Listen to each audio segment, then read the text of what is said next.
Your morning just got more interesting. Distilled and barrel-picked for your listening pleasure. Bo Bishop, a local sports media legend. What William T. Sherman was to the Union Army, he is to Northern College football. A husband, a father, and middling youth sports coach. He's friends with Central Ohio sporting royalty. Talking to Ohio State Athletic Director Ross Bjorken. Coach Day walking on with us right now. Good to see you, buddy. Good buddy Austin Ward. My good buddy Tim May, the Tim May Show. The great Doug Lavery's joining us. Hi, everybody. Dom Tiberi here. Oh, Reese came in and he handed me papers. Yeah. And then he said, "You see that button? That's the only button you need to worry about. Don't touch. There's 8,000 buttons in front of me." Oh, I didn't know what he was talking about. The one that says on. We blew the budget on this imaging, and only two guys answered our ad on Craigslist. Ryan Baker and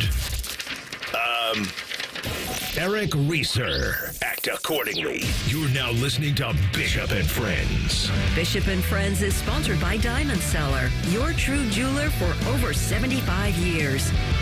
All right, let's do it live on a Thursday edition of the program. Bo and the boys with you for the next three. We are just completely loaded up. Your mailbag coming up at 10 o'clock. Coming up at 10:20, we'll do a little higher lower with the coaches poll. Paul Finebaum going to join us at 10:30 as is customary. Final hour of the program, we are going to lock out and close out the NFC South with two-a-days. WTSP Sports Director Evan Closky, who he interned for me. I just texted him. I'm like, I can't remember exactly when, if it was 14, 15. I wasn't sure if I didn't realize he was coming on until right before the show, but I know he interned with us at Channel 10. So I just texted him. I'm like, when? I think it might have been during the championship season. So he is a Buckeye, and when I was looking for Buccaneers guests, I saw that he is working with our with Channel 10 sister station down in Tampa. And I was like, well, that all connects, because obviously Emeka Egbuka is probably the premier Buckeye we're going to want to look forward to having a gigantic season. Yeah, for sure. That's exciting. We've messaged lots over the years, and I've given him career advice through the years. I think he was in Spokane at one point, and then maybe San Antonio, then Tampa, or maybe I know he's in Spokane, and obviously now in Tampa. It has been a great success. So that's awesome to have him on. So this is what I do at night when it's this time of year. I go to Big Ten Network. I go to SEC Network. I go to ACC Network, and I will watch these camp reports that they do. So this time of year, they go around to every camp. I think it's probably the most valuable non-game thing any of those networks do.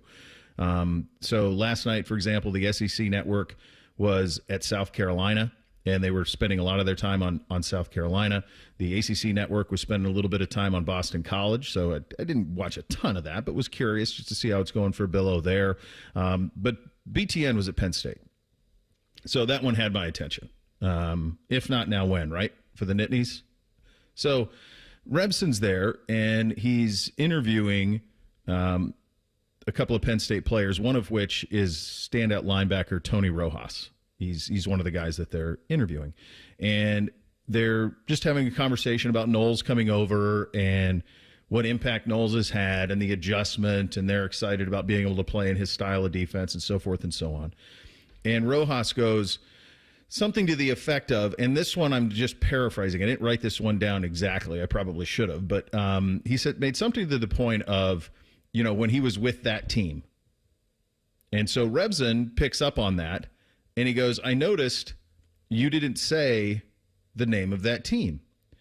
And Rojas says, we don't wear the color. We don't speak on it. Now, this is why this caught my attention. I have been told by the folks at Penn State, primarily their coach, that they are unrivaled. That there is no one in the Big Ten that they want to play every year.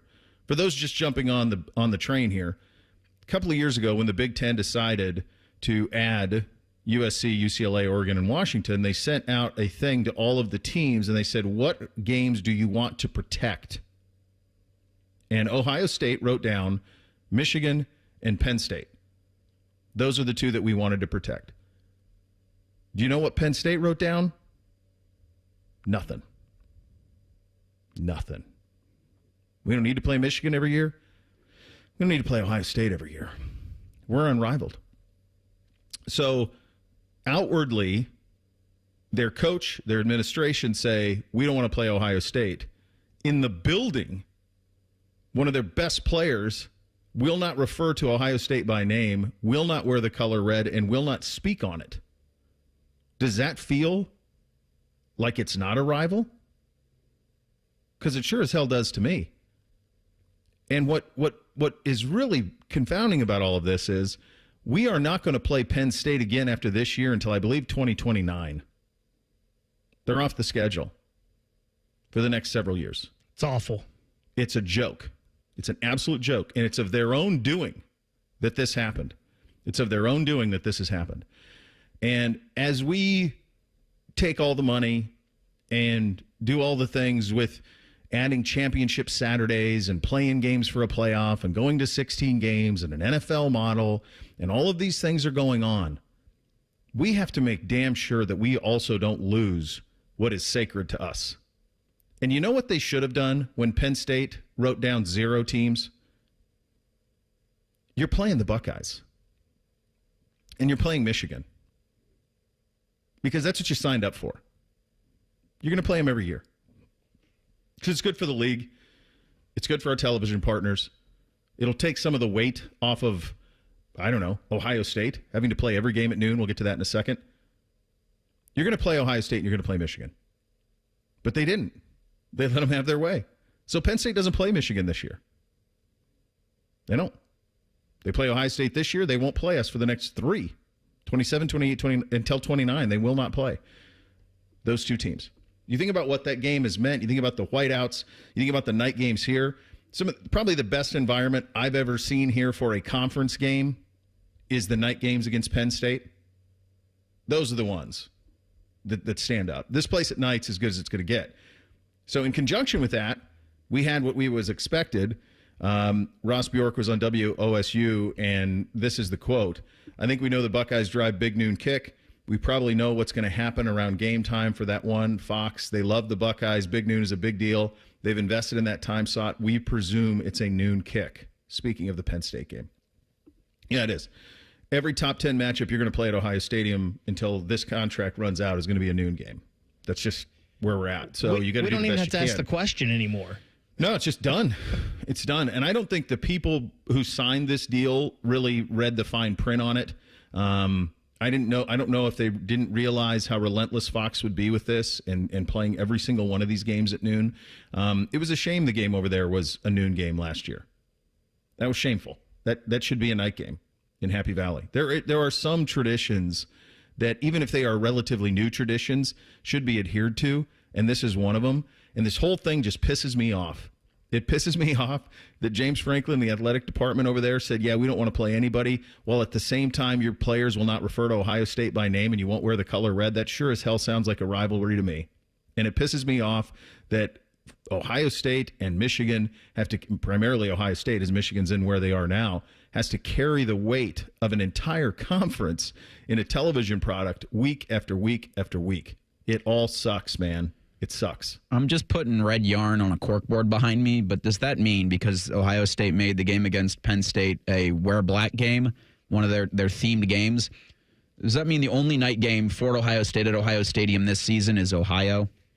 The only one that's a chance, as far as I'm concerned, is Minnesota. And that's just, I don't know. You'd have to go look. That's homecoming?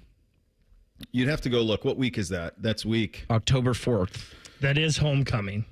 All right. Well, you guys are having some thoughts on that. Let me just see what. I don't think they're going to make homecoming at night, are they? I can't imagine. Bake. They can do whatever they want to do. It screams 3:30 CBS, but yeah, it does. Let me too. see what the. Here's your other choices for. Okay, so potentially, Wisconsin is at Michigan that day, so that could be your noon kick. Yeah, it could be. The other possibilities in the Big Ten for the 3:30, we're going to be noon, 3:30, or 7, one of the three. You're going to be on one of the networks. That one could be a night game. Minnesota at Ohio State. It'd be weird for homecoming to be at night, but the TV, like, yeah, the three companies that own the rights aren't going to look at that. No, they don't care. So the only way that it, I mean, it's possible Wisconsin at Michigan will be noon. You don't know how the draft turned out on that. The only other thing that would be relatively appealing, I would say, for noon is Michigan State at Nebraska. I think that's it. The West Coast teams, there's nothing. Gosh, these 6 to 10 day windows are kind of a pain in the butt. Yeah. When you're trying to look on August 7th. Yeah. Bo, I want to go back to the Penn State linebacker and what he said, Rojas. Yeah. Do we think that's a James Franklin thing? Yes. Because I don't think it is. I think that's a Jim Knowles thing. Well, maybe. I think they're speaking out of both sides of their mouth. Is what I think. I think outwardly they don't want to play the Buckeyes. Inside the building, they hate him. They won't even say him by name. I don't know does Knowles have the personality to bring that? I think maybe he could, trying to play it up to get his guys riled up. That's an Ohio State thing, obviously, with Michigan. Yeah. So I just don't see James Franklin caring about anything enough to do something like that. I'm going to go completely opposite of both of you. I think this is a player-driven thing. I think you have enough guys that have played enough college football that are leaders, that they're just natural leaders with the amount of games they've played, and they're tired of getting beat by Ohio State. And they see that that's the last hurdle for them to get a Big Ten championship. Even though they made the title game last year, I still think that Ohio State, if you're talking about teams in the traditional Big Ten footprint, the Buckeyes are the boogeyman. For sure. And it's probably, we know that's why they don't want to play. Franklin has said that. He wants the easiest path possible to get to the playoff. That's what he wants. He does not want to play Ohio State and Michigan every year. And under that, they hid under the guise of unrivaled. Listen, if you've been playing everybody every year since, 93? 92? That's a long time. No, it's not Lehigh against Lafayette, but you've been playing it for a long time. And it still bugs me that they chose not to. And it bugs me that no matter what, we have to play every big game at noon. All of those things bug me, but there's nothing we can do about any of it. And so this comes back to what Ross is trying to do with the environment. He's trying to make chicken salad. That's what he's doing. And we'll see if it works, but chicken salad's only so good, no matter how good you make it. Bengals open preseason football tonight. What do we expect to see from Joe Burrow? Also, what is kind of a little bit of an awkward week for the Cleveland Browns down in Carolina. You'll hear from Joe Flacco on what he expects to see coming up next. We're off and running on a Thursday edition, Bishop and Friends, right here on The Fan.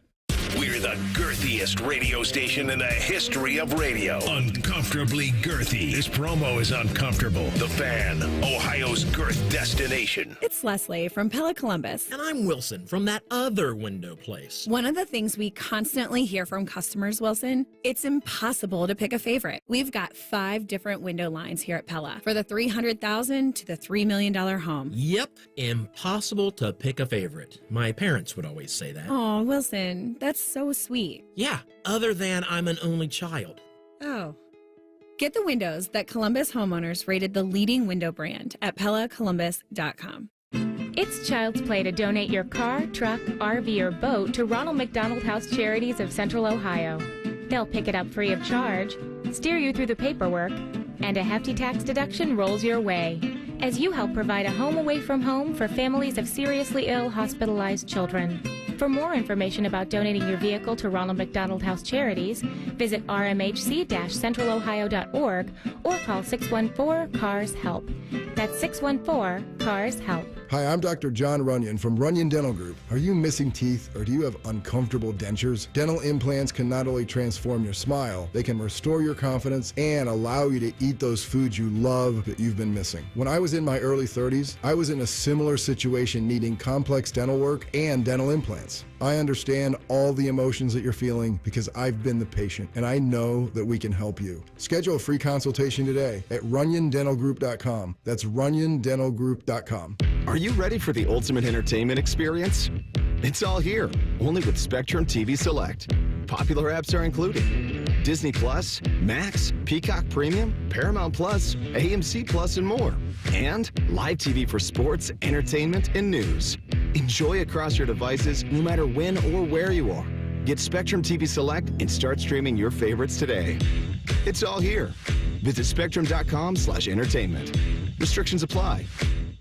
Common Man and Timmy here for the ESPN Bet Sportsbook at Hollywood Casino. Mikey, it's time for the ultimate fan experience. You could win tickets to the big home team game. Legal? Oh, legal. Oh, illegal. Legal. Against a team that wears orange on August 30th. It all goes down Thursday, August 28th from 6 to 7. All you have to do is use your Penn Play card or the Penn Play app during the month of August. And you can win a bunch of other prizes as well. The more you play, the more opportunities you have to win. Gambling problem? Call 1-800-GAMBLER. Yeah, gambler. When you're ready to sell your car, another reason to choose Hinderer Motor Company is the easy, fast, fair, and hassle-free way to sell. This is Justin Hinderer. We pay top dollar for your vehicle, whatever the make or model, and no purchase is necessary. Consider trading and get even more toward your next vehicle. Drive in today and leave with cash or get a great deal. See why it's a pleasure doing business. Just visit HindererMotorCompany.com. How many different ways can you consume morning juice? Let's see. Live on YouTube, live on the Fans HD3, podcast on demand, and on 10 TV Plus. And we'll send by you right to your house. Weekday mornings from 6 to 8. The Fan. More than 6 million Americans are living with Alzheimer's disease, and 2/3 are women. Hi, I'm Cherie Sample Hughes, Chair for Women in Government. Alzheimer's disease progresses slowly over 10 to 20 years in stages. Recognizing symptoms early could help make a difference. A timely diagnosis may allow for more options, including access to emerging care. Speak with your doctor to see if testing is the right next step for you and your family. Find more information at womeningovernment.org. You can stream the game on your phone while you're gardening. You can stream it while you walk the dog. You can stream it at a trampoline park. You can even stream it at a monster truck rally. But the second you get behind the wheel, the game's over. Remember, Ohio, phones down. It's the law. Fan weather. From the Logan AC and Heat Services Weather Center. Another beautiful day for us as we go into your Thursday afternoon. Mid to upper 80s for the highs with plenty of sunshine. We could see a stray shower or two out there, but most of us will again be mainly dry. Mostly clear skies tonight with lows in the upper 60s. And then for your Friday, we'll have highs getting up into the upper 80s to right around 90 degrees with plenty of sunshine in the forecast. For the Fan, I'm meteorologist Meredith Garfalo with your 10 Weather Impact Forecast. The two most mature people working at the radio station. And that's just because they wear pants. The pervert and the skivvies. Rothman and Ice. Weekdays at noon. The Fan. Our top men are working on everything except this show. We have top men working on it right now. Who? Top men. You're listening to Bishop and Friends. Well, we got football tonight, kids. We have 3 preseason games tonight in the National Football League. Indy at Baltimore, Cincinnati at Philly, and Vegas at Seattle. It is rare, I will tell you, it's very rare in the National Football League for groupthink not to take over. As far as I can tell, there's only one exception to that rule, and that is preseason football. And the reality is these coaches don't know what to do with it. They don't. They don't have a clue. We have some instances where coaches are playing starters for multiple series and multiple preseason games. I heard Brian Callahan talking about Cam Ward going to play a lot in all 3 preseason games. Meantime, you have teams like the Los Angeles Rams who are playing no starters ever and haven't for a long time. I think as long as McVay's been there, they don't play their starters in any of the preseason games. You have guys like Zach Taylor who are like, boy, we haven't played him in preseason games up until this point, and we haven't started well, so maybe this is, let's throw something at the wall and see if it sticks. And so they're going to play their starters a little bit on Thursday and going to play them a lot in the second one. And the reality is nobody knows what to do with these things. I mean, what's going to happen Friday in Cleveland, or Friday down in Carolina? The Panthers are going to play their starters for, I think what Canales said yesterday was up to 12 plays. Meantime, the Browns aren't playing anybody in the starting lineup. None. It'll be 2s and honestly mostly 3s. So this is not an apples for apples thing around the league, and it's causing, I think, it's going to cause quite a few problems. Go ahead, Reese. Well, I just think it does reflect the age of the teams involved. Like where the Panthers, you've got a lot of younger players that need valuable reps before you get into the regular season. With the Browns, like the guys who are going to start week 1 against the Bengals, you don't need to see them play any football really because they've played so much football up until that September 7th date. In some instances, that could be, but that doesn't Then make sense. you have the Bengals. Right. It doesn't make sense for the Bengals, and it doesn't make sense for some of the other things we've seen in preseason football where veteran teams play. So it's really up to the coach. It's like, what does the coach think is right for his team? And Zach is doing what he's doing tonight, I think in large part because of Joe. I think Burrow wants to play. It's my theory on it, is that he wants to play, and Joe wants to play. Joe plays. Go ahead, Vic. Well, I was just going to say, I think in large part, too, they're doing it because Zach Taylor's 11-1 in weeks 1 and 2 in his coaching career. And he's got to try to fix that. He's got to try to change 1-11. Sorry. Yeah, 1-11. Yeah. So 1-11. Think, so, yeah. But here's the thing that's crazy. There's no data that suggests if Joe Burrow plays more preseason football, the Bengals will start faster. It's just they're hoping that that's the case. There's nothing. The Los Angeles Rams have won a Super Bowl. They play nobody in the preseason. Kyle Shanahan with San Francisco plays nobody in the preseason. They've been very, very successful. So I don't buy that one way is absolutely the right or the wrong. What is interesting to me is that they're all not on the same page. And there's such a wide array of thought on what to do with it. So the Bengals are going to play their starters tonight. Here's Zach on why they're doing so. Game atmosphere. So going on the road like we are week 1, we do have a road primetime game early in the season, so the lights are on, you're in a road environment, that's great. Getting everybody off the field, as much as we practice it and do it, it's not the same feel. So I think just those 11 guys being in the huddle on both sides of the ball and all the communications that got to occur. So it's just a good opportunity for those guys to get some additional reps. Here's Zach on how much Joe Burrow and the starters will play tonight. We'll see. This won't be – we don't have this targeted as the biggest play time for all of our guys. We really pegged Washington to be a little more of that. So, again, another thing I hate to put in stone, several series is what we'll give those starters. Would you? I mean, Burrow comes off the field when Burrow's done tonight.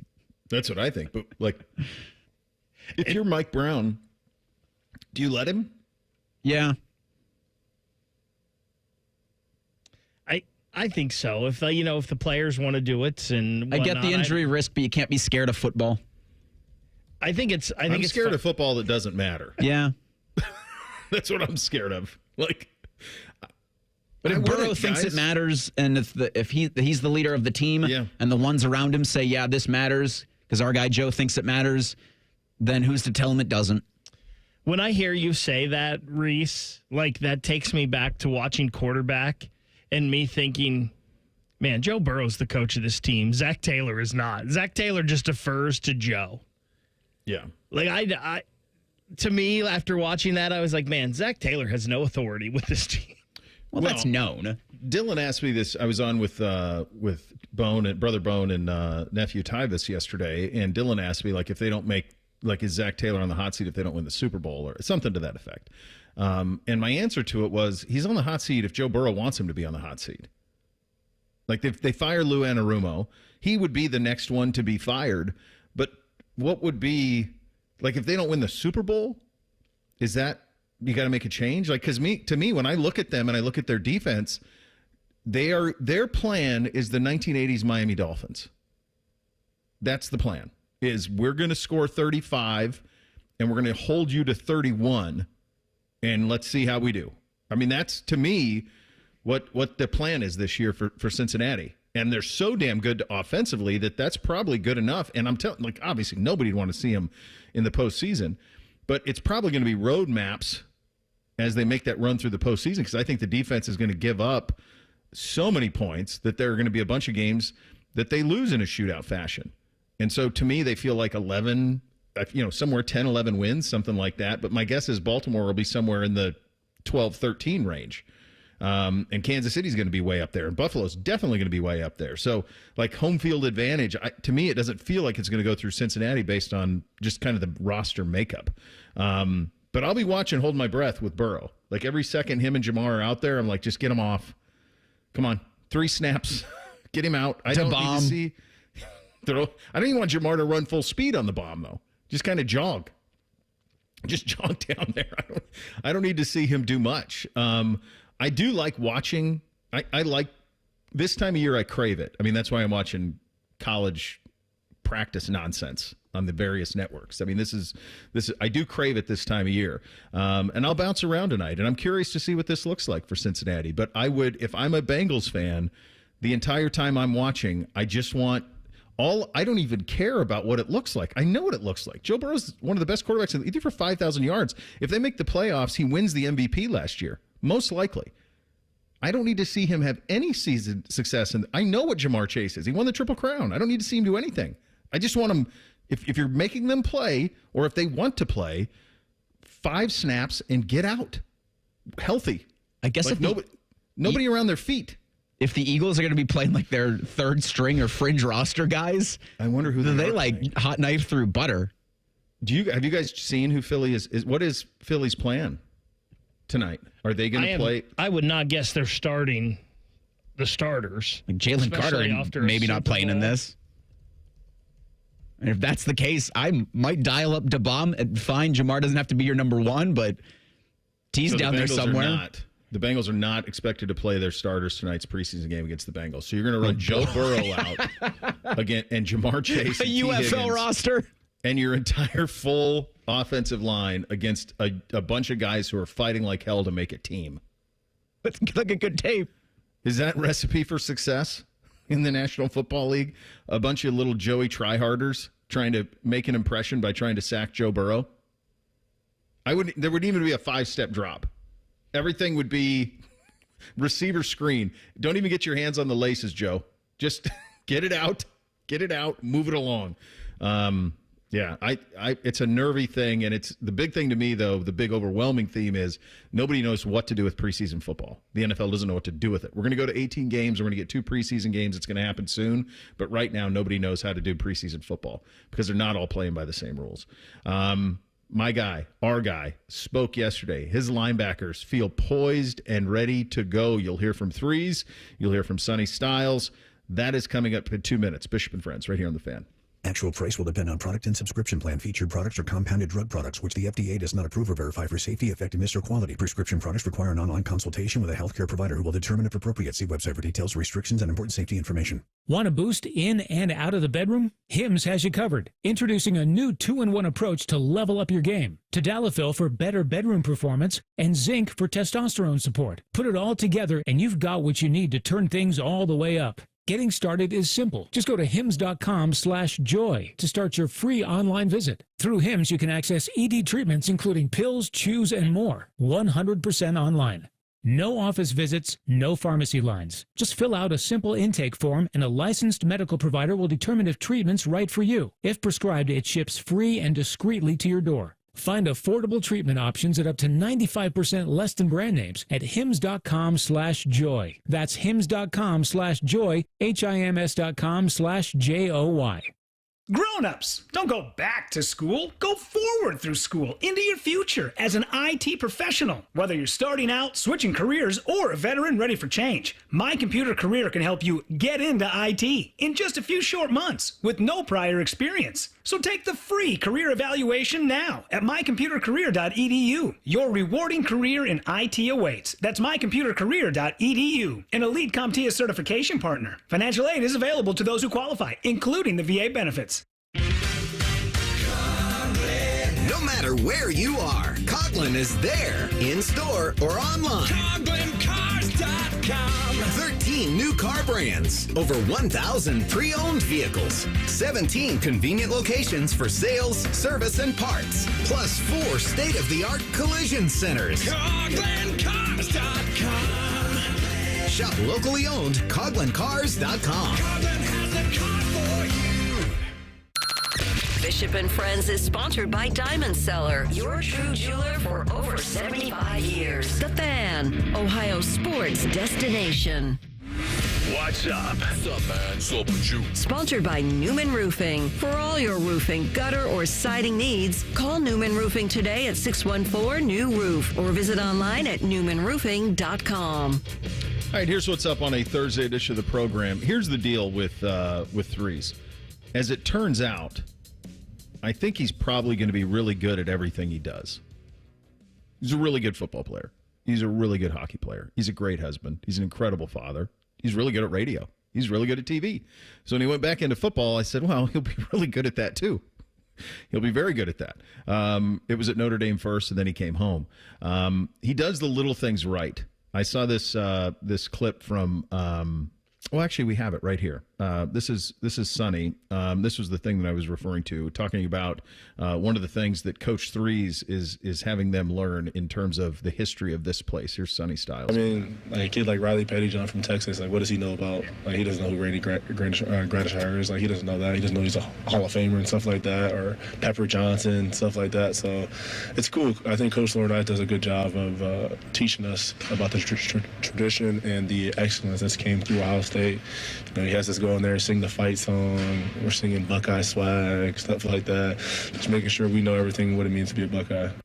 I mean, that's the Gets job. In spades, gets it. Yeah. I'll tell you what.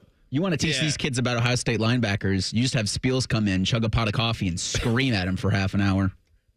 I just love the idea of Spiels I've hosted several shows with Spiels years ago, and he used to his big move that I thought was really cool was he would do this thing where he would have me ask the callers what they think about something, and then while I was taking calls, he would then formulate the opinion he wanted that would be argumentative opposite.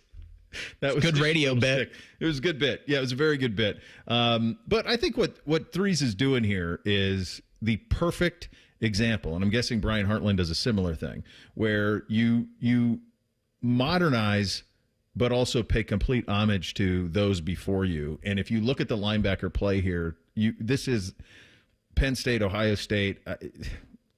They're right there, linebacker you. Ohio State's obviously been better the last 20 years, and maybe it's better all time. I mean, if you really start stacking them up, it probably is.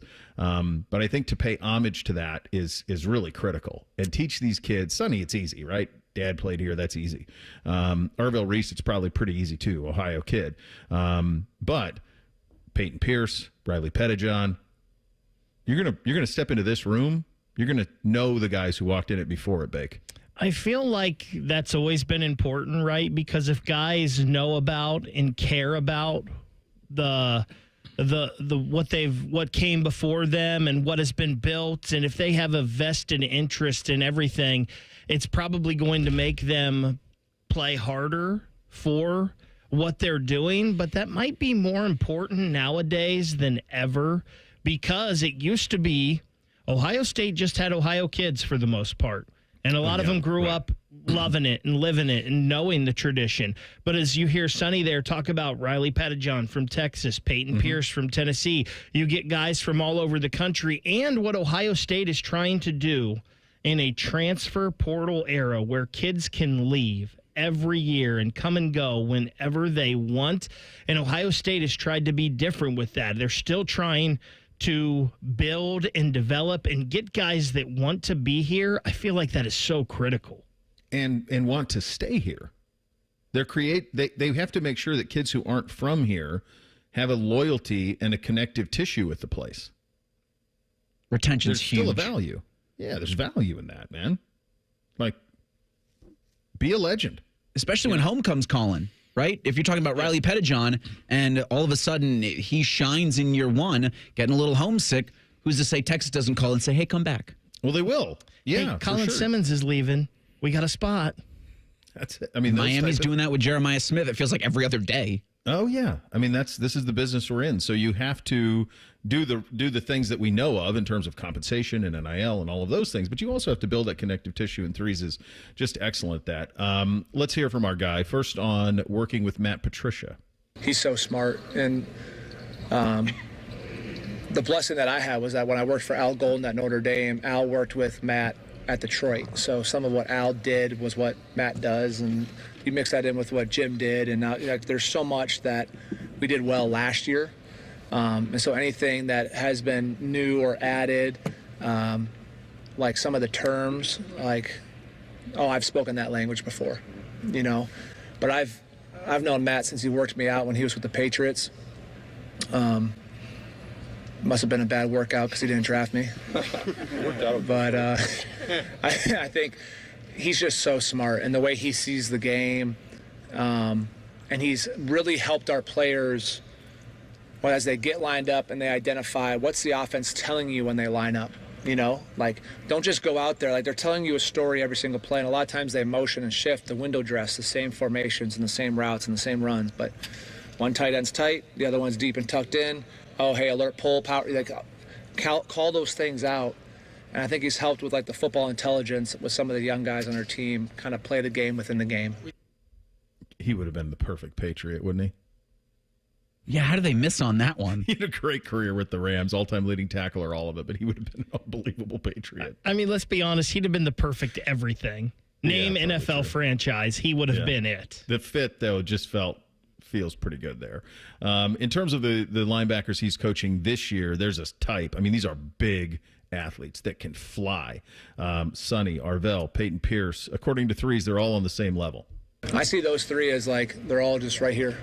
Sonny, Arvell, and Peyton are all right here. So I think having those three to be able to throw in them at any given time to keep everybody fresh as the game goes on. And Coach Patricia has, he don't really care. It's like you're in charge of the rotation and let it roll. So, and that could be fluid. I tell the guys all the time, like, when you're at Ohio State, man, your locker is rented. Like, you don't own anything. Like, it's rented. These numbers are rented. Outside of, like, the GOATs who are players, Heisman's and Bill, like, those numbers are all rented.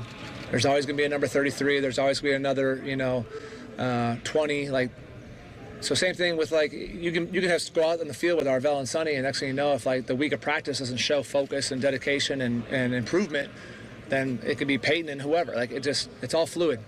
Like, that is not concrete. I said the depth chart's never concrete. It's always moving. So it's all about their play and practice. Yeah, Arvell, Sonny. Peyton Pierce kind of coming a little bit quick here, but I've been hearing about him since Threes was recruiting him years ago. Texas kid, state high school wrestling champion. He actually won every match of his high school career except for his last one. So that's the kind of dude that you're kind of dealing with there. So that talent in that room is real. There's also a type here. The sheer size of these guys is pretty wild. I mean, how big they are. And the thing to think about there is, I remember when I first got here in 2007 coming out of Florida State. Florida State at that time had really their linebacker type was 6'1", 225, run like the wind. That's who they were. It was Buster Davis and Ernie Sims and A.J. Nicholson, and there was a ton of those guys that were just run like the wind, get downhill, and be able to cover and drop and all those things. And when I got here and I saw like threes in those guys, I was, man, Ohio State's got big linebackers. And it seems like that's what they're getting back to, is just big, massive linebackers. Like, have you seen, how big Sonny Styles is because you saw him compete for a state basketball championship, so you've seen him without pads a lot. Watch him stand next to Arvell Reese and see the size of that kid. These are massive dudes. Massive. Beast.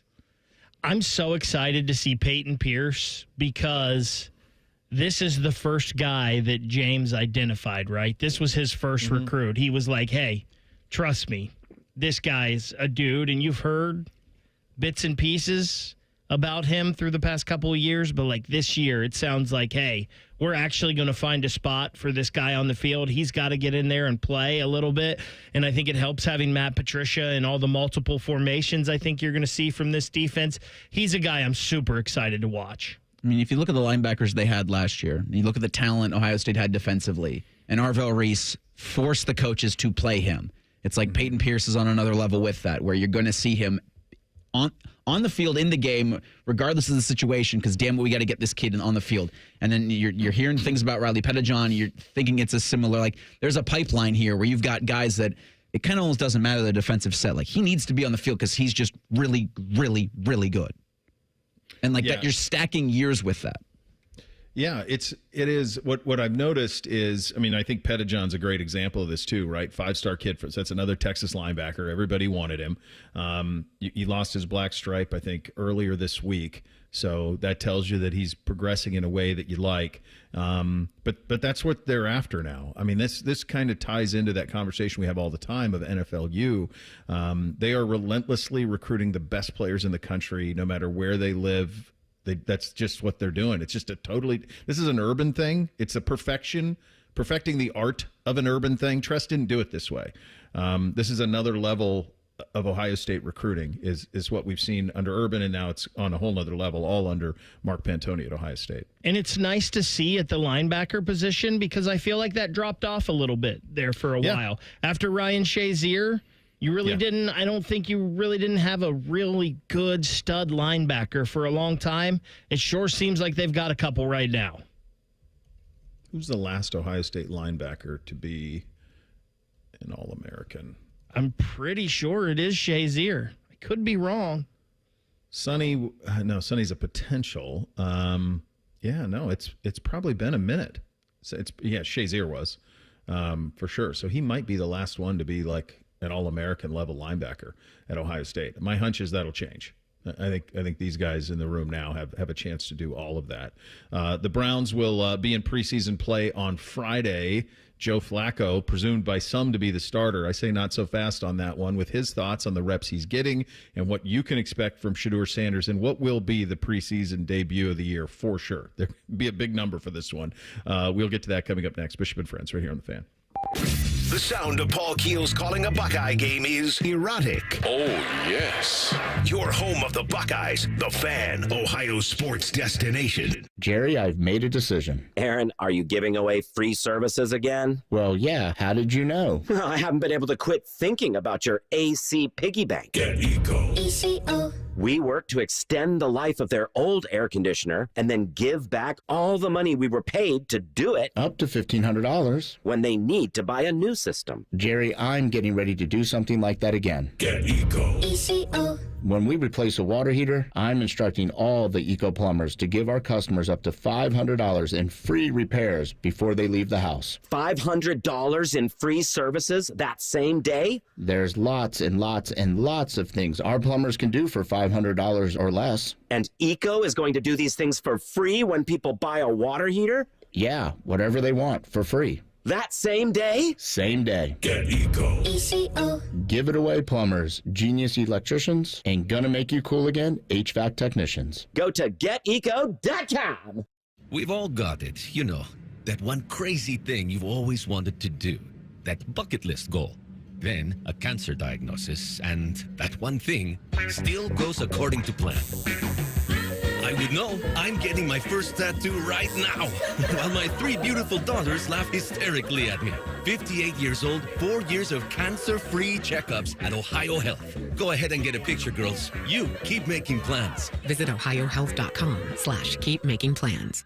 Parents, let me ask you something. Yeah. Go for it. We're listening. Yeah. Are your teens good with money? She's a good kid. She's the but best, yeah. I get it. Switch to Huntington Bank, and your teen debit card can really help. Oh? You can set spending limits, and your kid can track budgets, so they learn that money doesn't, in fact, grow on trees. I think we need this. Sounds good, yeah. We feel you, parents. Let's get more from teen banking. Let's get more from money. Switch to Huntington Bank. Welcome. Eligibility requirements apply. Some features may require enrollment. Skyline is introducing a new chicken chili. Come get that world-famous Skyline flavor you love with the new protein option. Try the new Skyline chicken chili on Waze, Coney's, and all your Skyline favorites. At Columbus Skyline locations only while supplies last. Come into your local AAA Tire and Auto Service and save $40 on any repair of $150 or more. Only at AAA Tire and Auto Service. And on the plus side, AAA members save more. Offer valid August 1st through August 30th. See store for details. I have a buddy who's going to be popping the question soon. He's planning everything out. He asked me, can you help me out with the ring? I said, of course I can. I've got a guy, Bob Capace from Worthington Jewelers. Now you talk, Bob. Hi, I'm Bob Capace. I'm your guy. Go in, see my friends at Worthington Jewelers, tell them I sent you, and you'll get the true VIP experience. I'll treat them better than I treat you. That's not hard. Worthington Jewelers on High Street in Worthington, worthingtonjewelers.com, where Columbus gets engaged. And tell them Common Man sent you. Join Timmy Hall for Buckeye Replay this Saturday at 1. Classic games of Ohio State football history. Sponsored by Weber Grills. This week, Ohio State and Oregon. Playoff action in the Rose Bowl. The Fan. A SoFi personal loan is here to help you achieve something once thought impossible, overcoming high-interest credit card debt. Walk the tightrope of your finances with one low, fixed-rate monthly payment, no fees required, and as soon as the same-day funding. That's right. Pull off your own debt-defying stunt with a SoFi personal loan. Visit SoFi.com/trick to learn more. Loans originated by SoFi Bank, N.A., member FDIC. Terms and conditions apply. NMLS 696891. Want to get 30% stronger in just 8 weeks? Then GNC Amp Whey Bolic is your protein. From America's #1 protein powder brand for building strength, Amp Whey Bolic delivers ultra-pure, fast-digesting whey protein packed with 6.2 grams of leucine for faster gains in muscle growth and recovery. If you want more out of every workout, then settle for nothing less than a premium formula that's third-party tested for over 285 banned substances and proven to get you stronger, faster. Go to your local GNC for Whey Bolic and get ready for gains. The Fan Guest Hotline is sponsored by Federal Elite Heating and Cooling and Bryant, doing whatever it takes to keep you and your home comfortable. The Fan. If you love a good pie analogy, think of the cap as a pie, and once you take out one piece, there's less left for the next guy. Then this is the radio show for you. You're listening to Bishop and Friends. All right, let's see if you guys have been paying attention all summer to what your Uncle Bo has been saying. Who is going to start for the Cleveland Browns at quarterback to start the regular season? Week 1 against the Cincinnati Bengals? That's right. In a game you can hear right here on the Fan? That's right. Well, it's Joe Flacco. That's not what I've been saying at all, Reese. You don't even listen. You said who they want to start. I'm telling you who is starting. You keep telling me, even though my eyes say differently, it's Kenny Pickett. Good job. You get the gold star. Good job. Yes. I just think you asked a different question than the answer you wanted. Put your head down on your desk, Reese. I don't think the Brown. I mean, this is just observing.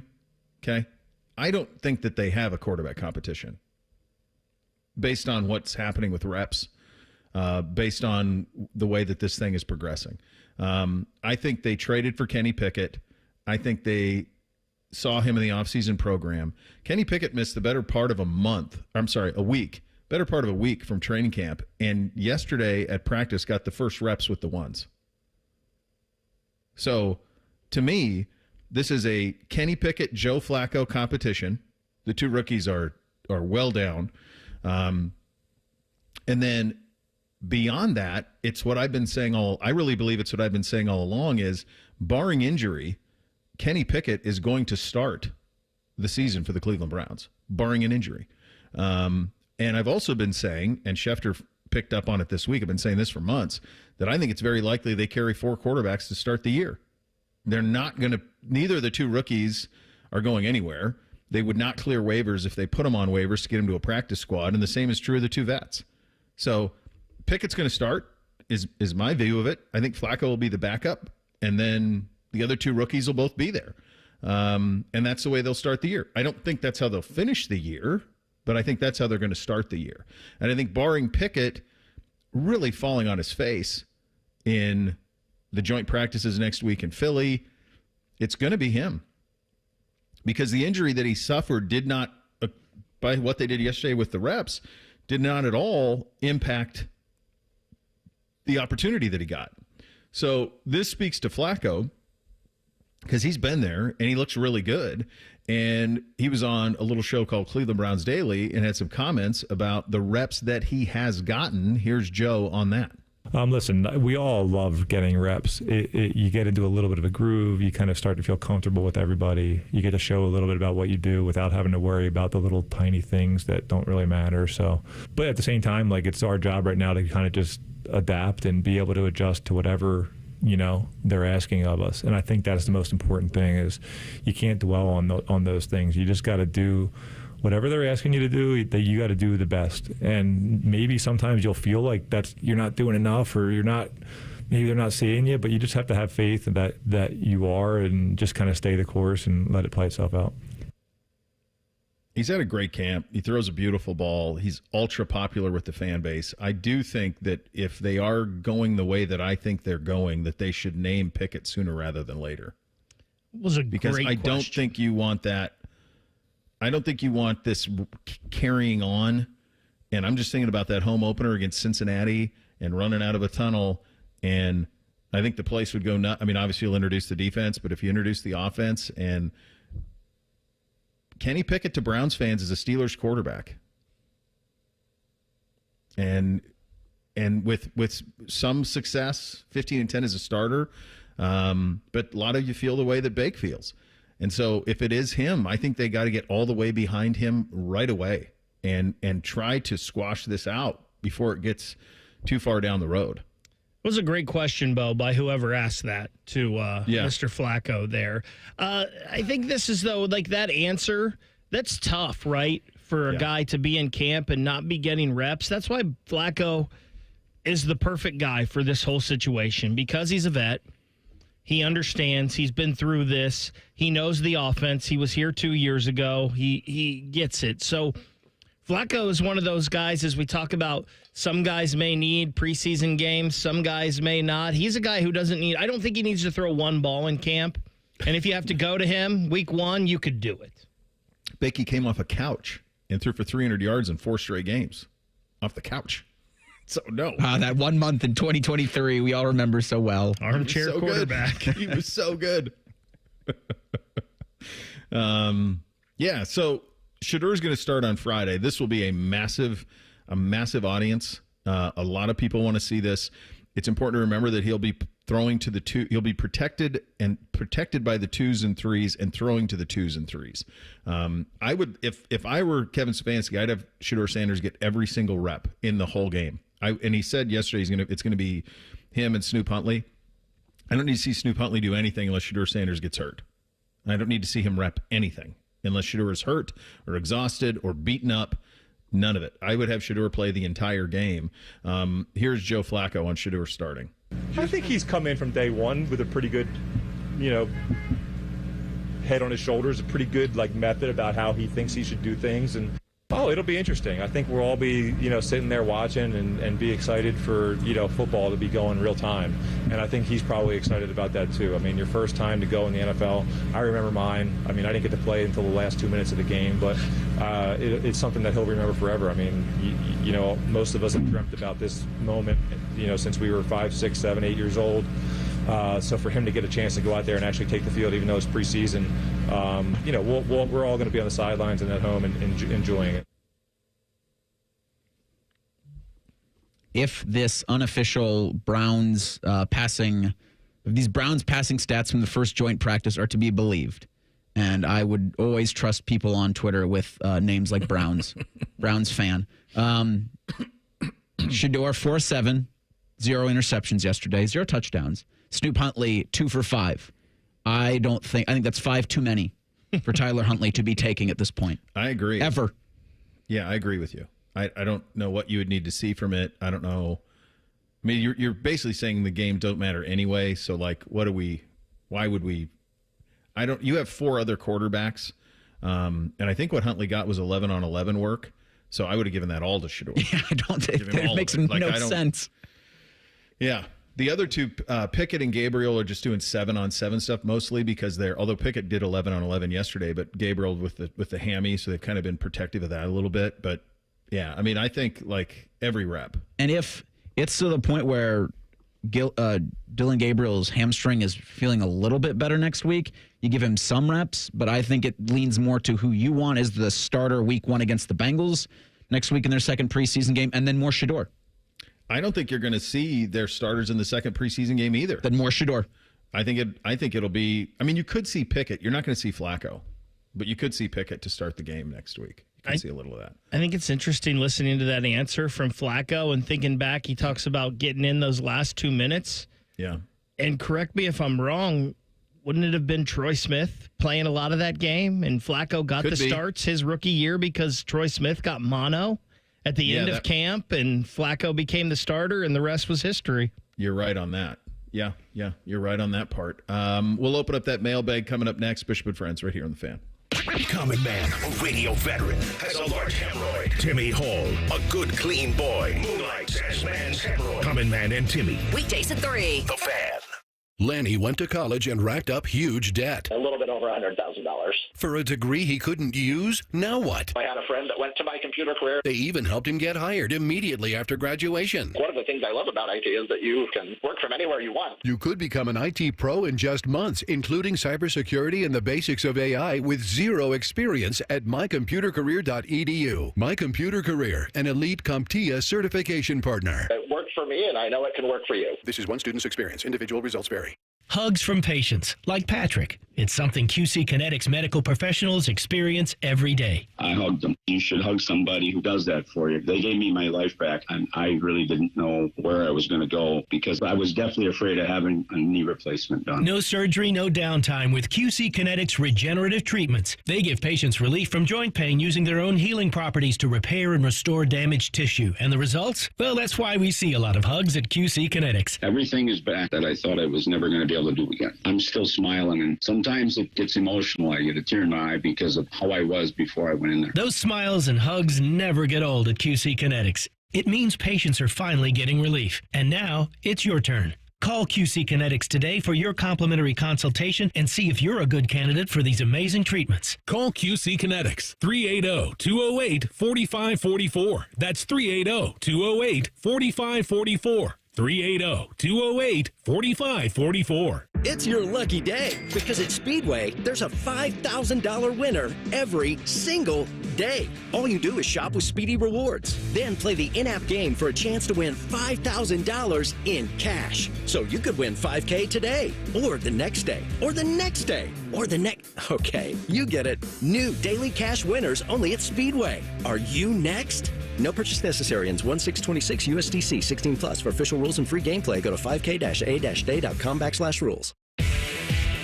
Win big at El Dorado Scioto Downs, your Caesars Rewards hotspot. Play over 1,700 hot games. Sip craft brews at Brew Brothers. And dine at Guy Fieri's Trattoria with its famous 68-layer lasagna. Enjoy live music at Vail Bar and harness racing now through September. Experience nonstop thrills where rewards never stop. Must be 21 plus to gamble. Gambling problem? Call 1-800-GAMBLER. What does it mean to live here, serve here in the Ohio Army National Guard? It means I can attend college full-time and not have to take out student loans to pay for my tuition. It means I can work my civilian job during the week and support my state and nation in times of need. You too can live here, serve here as a member of the Ohio Army National Guard. Learn more about part-time service with full-time benefits at nationalguard.com/OH. Sponsored by the Ohio Army National Guard in coordination with the Ohio Association of Broadcasters and this station. Hey, what's up? It's T-Bone. My good friends over at Sleep Better Columbus want you to know that if you're 65 or older, enjoying those golden years, but maybe you're dealing with restless nights, you need to listen up. Are you tossing and turning, struggling with sleep apnea, and that leaves you wiped out during the day? Well, it's time to reclaim your rest with Dr. Mark Levy at Sleep Better Columbus. As a leading provider in non-surgical sleep apnea treatments, Dr. Levy helps you breathe easier and sleep deeper with custom oral appliances, a comfortable alternative to CPAP. The best part is that Sleep Better Columbus is in network with most medical insurance plans and is a proud Medicare provider, so your coverage can work seamlessly with Sleep Better Columbus. And as we head toward the end of the year, don't let those benefits go unused. You don't want to wait to use your deductible. Act now to make the most of it with Sleep Better Columbus. Call Sleep Better Columbus today at 800-MORE-SLEEP or visit sleepbettercolumbus.com. Once again, that number, 800-MORE-SLEEP or sleepbettercolumbus.com for your consultation. Sleep better, live better, you've earned it. This is the story of the one. As a lineman, he does whatever it takes to keep the power on in his community. And he wants a partner like Grainger who does the same. Grainger offers the professional-grade products he needs, from voltage detectors to harnesses to hard hats, plus fast, dependable delivery, so he can rise to every challenge. Call 1-800-GRAINGER, click Grainger.com, or just stop by. Grainger, for the ones who get it done. Adam Schefter here for Vivid Seats, your ultimate destination for all your sports and concert needs this summer. With a game-changing rewards program and an unbeatable selection of tickets, they make it easy for every fan to watch their favorite teams and players in action. Catch every home run and thrilling comeback in person from your favorite seat. Plus, every ticket is backed by a 100% buyer guarantee, giving you peace of mind with every purchase. Visit VividSeats.com or download the app today. Vivid Seats, the official ticketing partner of ESPN. Broadcasting from the Lindsay Honda Studios. Honda makes the cars. Lindsay makes the difference. Visit lindsayhonda.com. WBNS-FM, HD1 Columbus. The Fan. Sports Center. Good morning. I'm Eric Reeser. A handful of NFL teams begin the preseason tonight, including the Cincinnati Bengals. They'll play at the Philadelphia Eagles Thursday night at 7:30. Joe Burrow is expected to play tonight, and in the Bengals' 2 other preseason games. As for the Browns, Cleveland's at Carolina tomorrow night at 7. Browns and Panthers are running joint practices this morning. Rookie quarterback Shedeur Sanders will start for Cleveland on Friday. You can hear Browns preseason football over on ESPN Columbus with coverage Friday night at 5 o'clock. In baseball, the Reds took 2 of 3 from the Cubs this week at Wrigley. Cincinnati dropped the finale yesterday 6-1. Reds are in Pittsburgh versus the Pirates tonight at 6:40. You can hear that one on the Fan following the Buckeye Show. And Matt Fitzpatrick leads at 3-under in the first round of the FedEx St. Jude Championship. This update is sponsored by Dr. Mark Levy. If you're snoring and not sleeping, call Mark Levy's office at 1-800-MORE-SLEEP.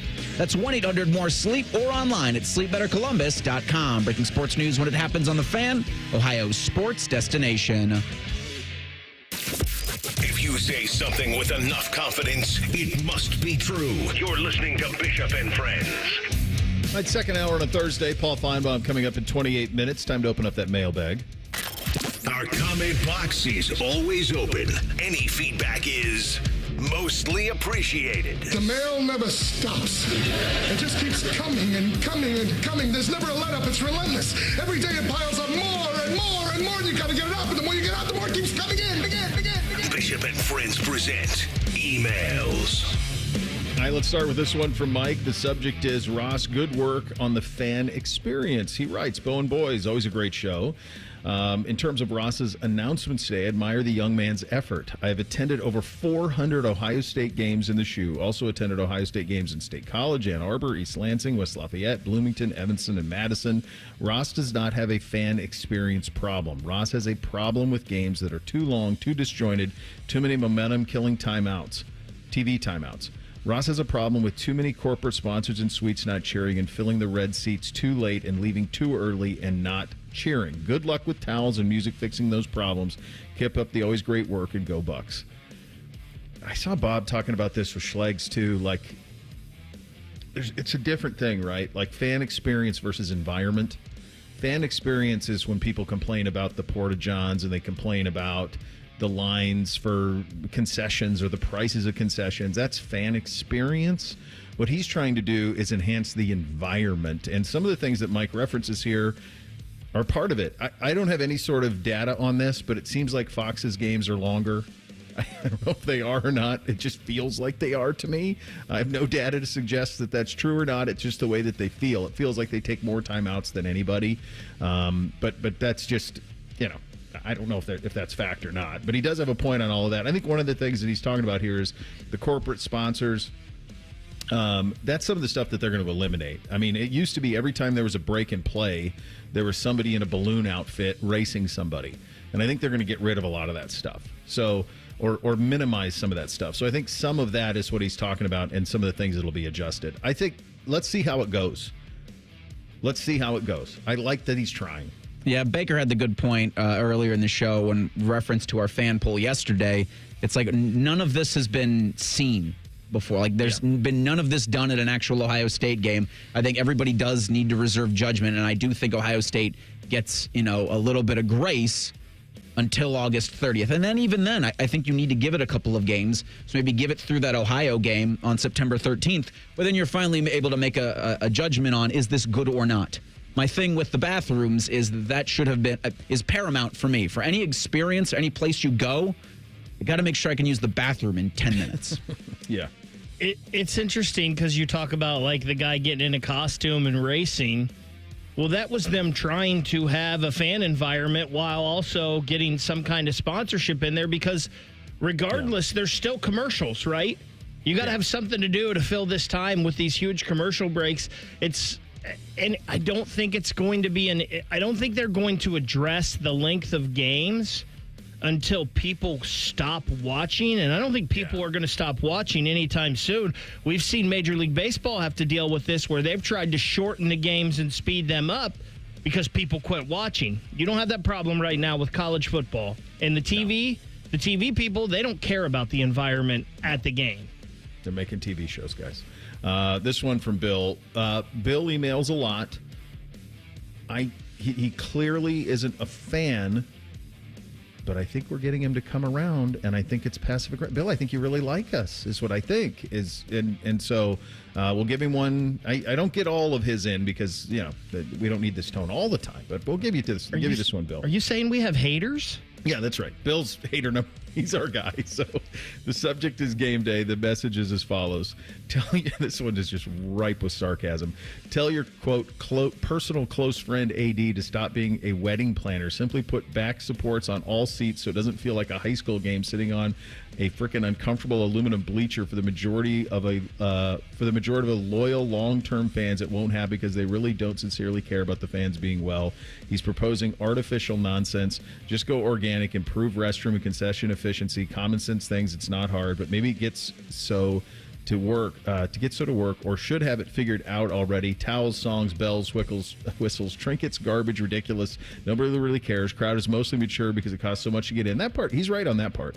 Not receptive to rah, go team, go, OSU great, yippee here for the environment. Texas will be a very quiet first loss when the day is done anyway. Already got him 0-1. I won't give his email, but his email starts with OSU. So he's... OSUfan69@gmail.com. Is that what we're doing here? It goes back to the Grace thing, right? I agree completely on the bathrooms. If you're giving me power over Ohio Stadium, that's the first thing I'm addressing. But I'm also addressing several issues with sticks of dynamite. So that's probably of the many reasons why I should not be in charge of that operation. But there does...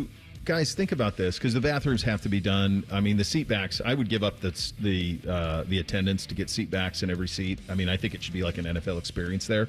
But this goes back to one of the things we talk about all the time with Ross and his big problems here is who's paying for this? He said this week his priority, the priority is a new Woody. They want to do a new ice hockey arena? What are we doing? Does that make any financial sense to invest in a sport that doesn't make money? What are we doing?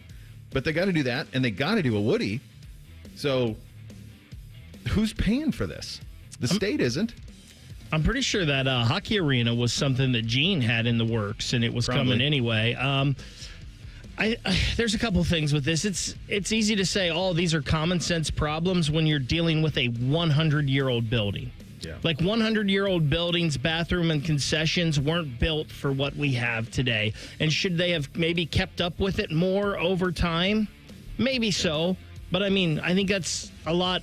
I think just saying, it's common sense fix with these things, you're also dealing with certain things that were done 100 years ago. So that's really hard to do. And the seat backs, would that be nice? But we're talking about you want a better atmosphere.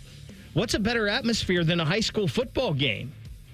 So you're comparing it to high school football. That's, I know a high school football game isn't as long, but. Also not as expensive. For sure. You're paying $10, or I guess if it's OHSA playoff, you're paying $28. But like at the shoe, you're paying what is the face ticket at Texas this year? Is it like $225? Is that the face?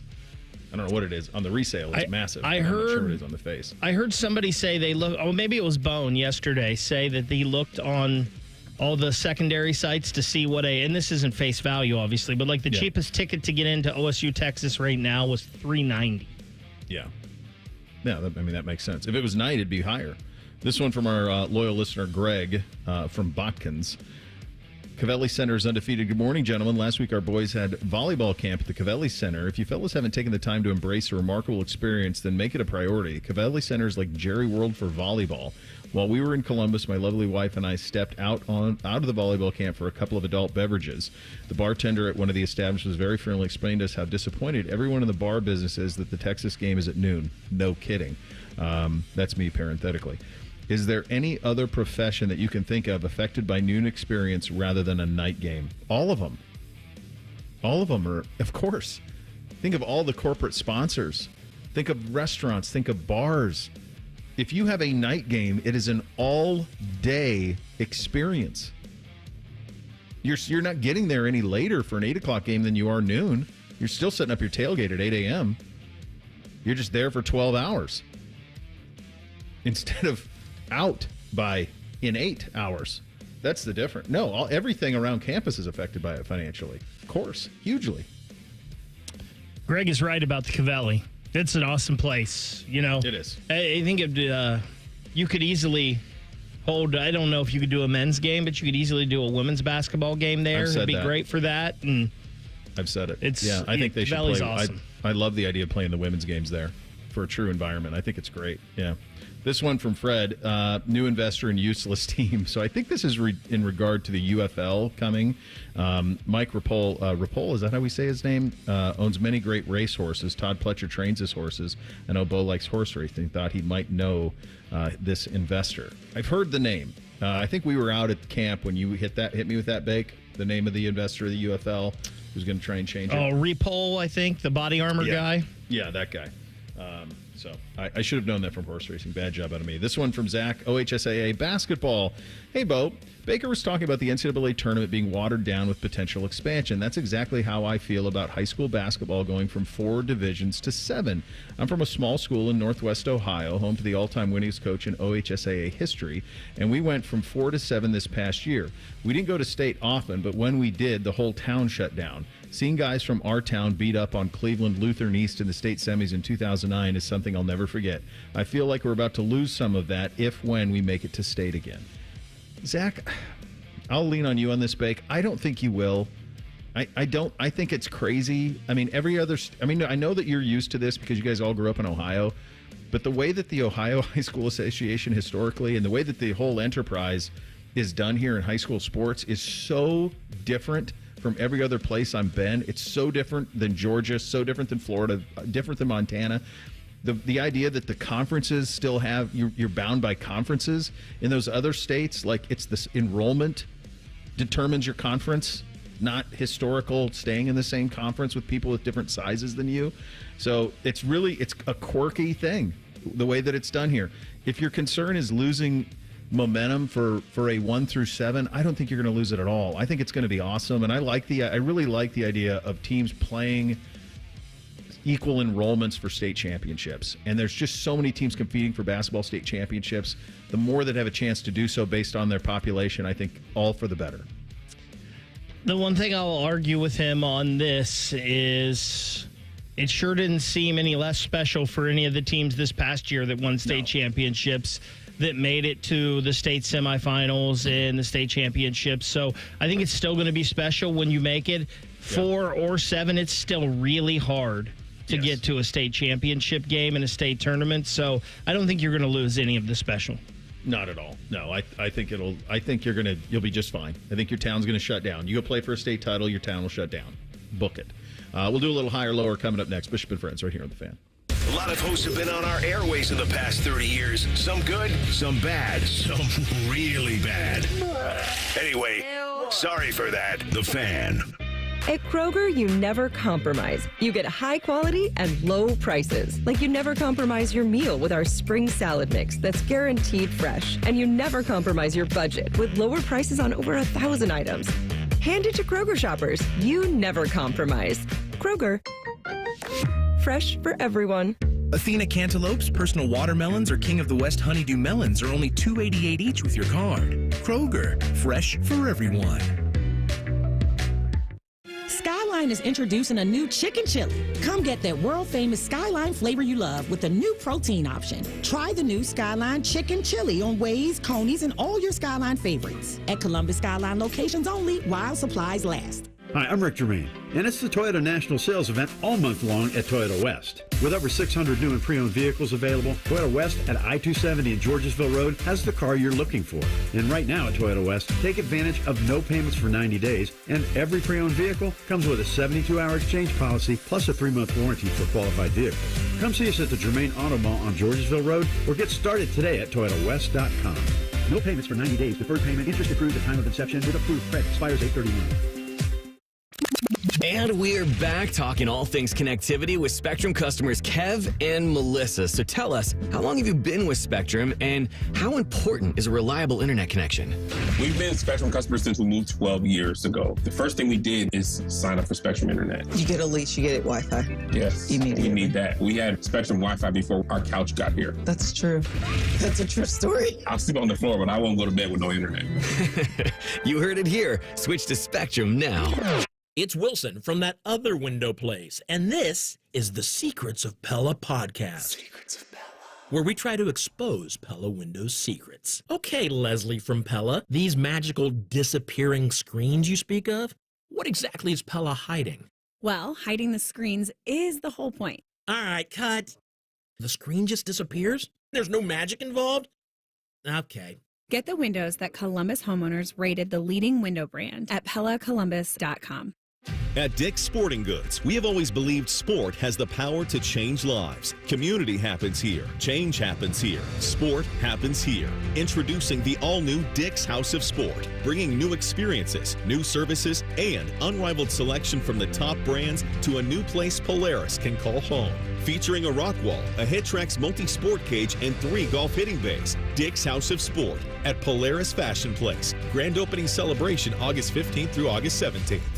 Come into your local AAA Tire and Auto Service and save $40 on any repair of $150 or more. Only at AAA Tire and Auto Service. And on the plus side, AAA members save more. Offer valid August 1st through August 30th. See store for details. Can't get enough of your favorite fan content? Good news, we're on all the digitals. Follow 971 The Fan on X, Facebook, YouTube, The Talk, and Gram. Your digital home for endless shenanigans. The Fan. Hey, I'm Ruben. My band and I have a new song we're getting ready to record this weekend. I'm also a tow truck driver. When you move over and slow down, you're not only giving me room to work, you're making sure I get to go home at the end of the day and see my bandmates. Roadside workers have lives and families, but when they're on the job, they put it all on the line to protect and serve us. When you see flashing lights, remember, they're not just roadside workers. Thank you for moving over and slowing down. The outdoor drama Tecumseh is back this summer. The drama, the history, and the spectacle make Tecumseh one of Ohio's most beloved traditions. Tecumseh has provided thrilling live entertainment for 50 years, and the outdoor theater at Sugarloaf Mountain will provide a safe and memorable experience for your entire family.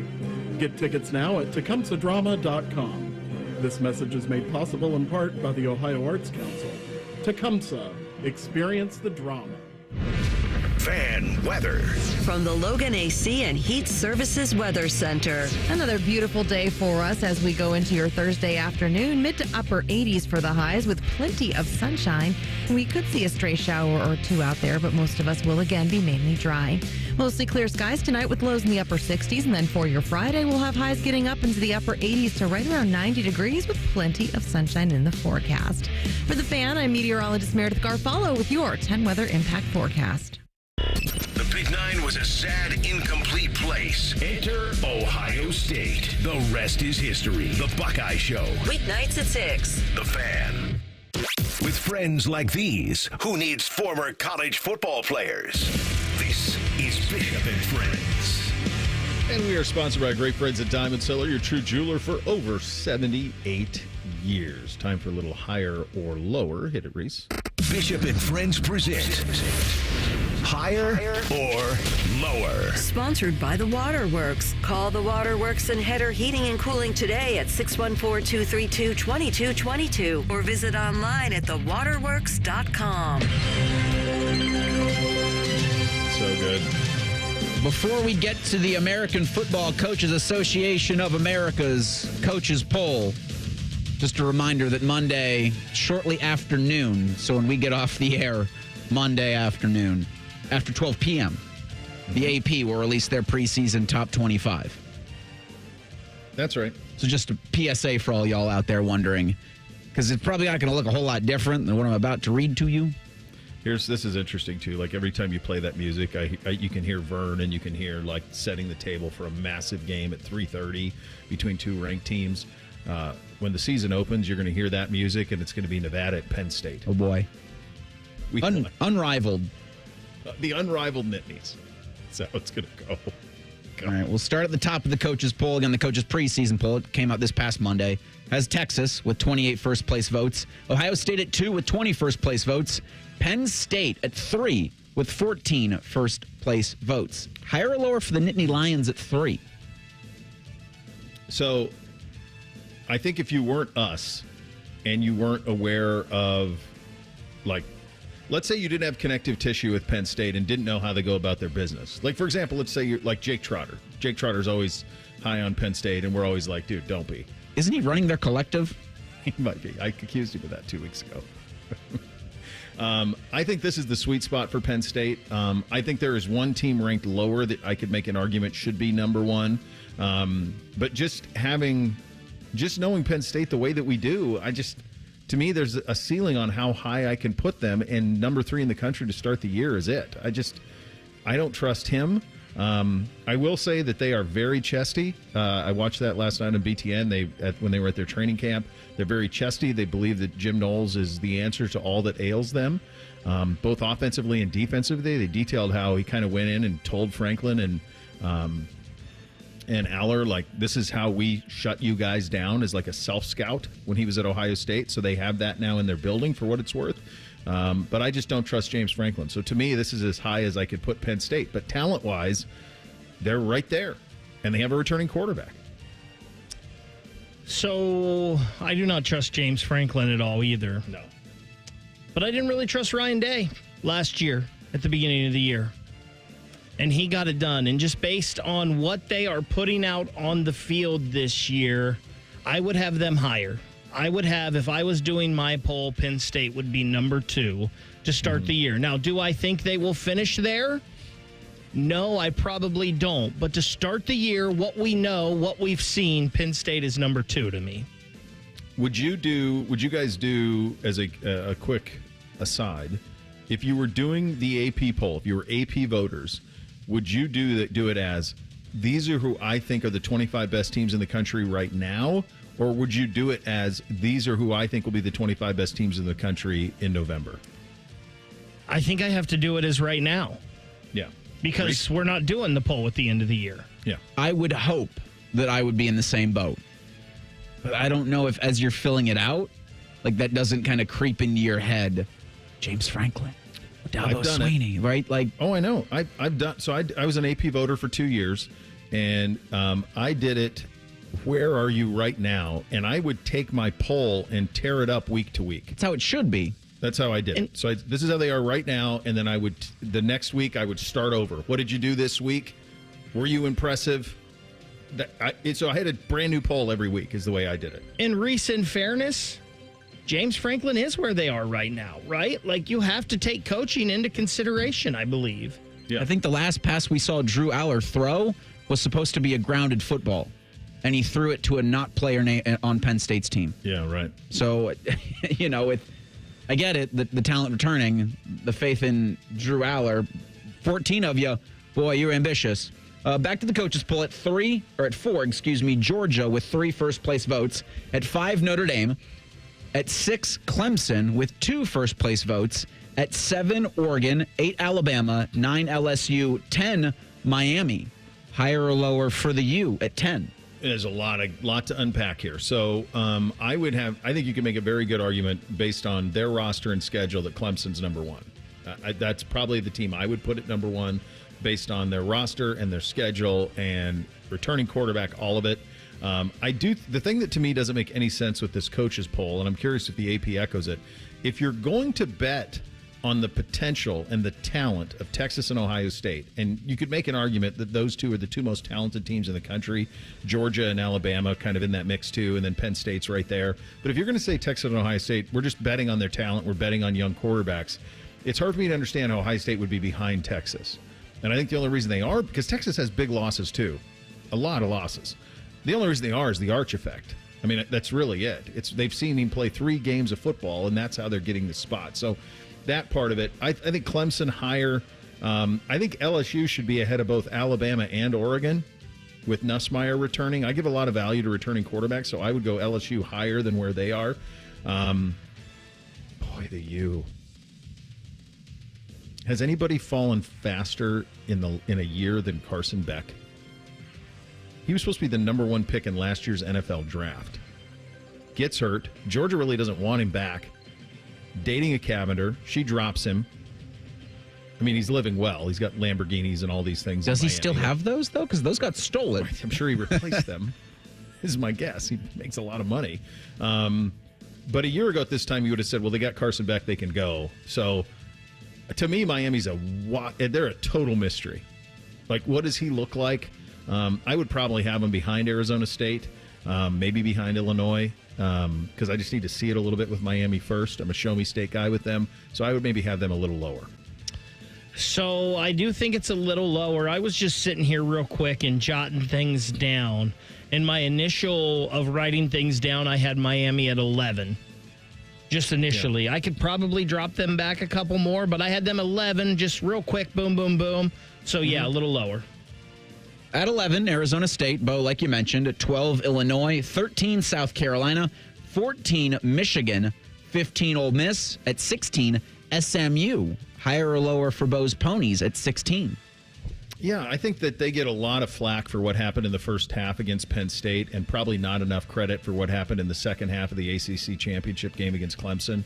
If that game goes to overtime, Clemson beats I really think SMU, if they got one more quarter, I think they would have beat Clemson. They would have completed that comeback, and then they would have got the bye as opposed to having to go to State College in 0 degrees.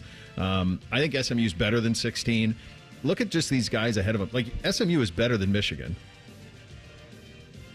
I don't know that there's anything I need to even add to that. I just think that they're a better team right now. Not to say Underwood can't get Michigan there, but I'd take SMU or them right now. Ole Miss starting over at quarterback. South Carolina's got Lenora Sellers, so he'll be there. Dillingham's he's got quarterback back at Arizona State, and they got some guys back. So I think SMU needs to come up a little bit.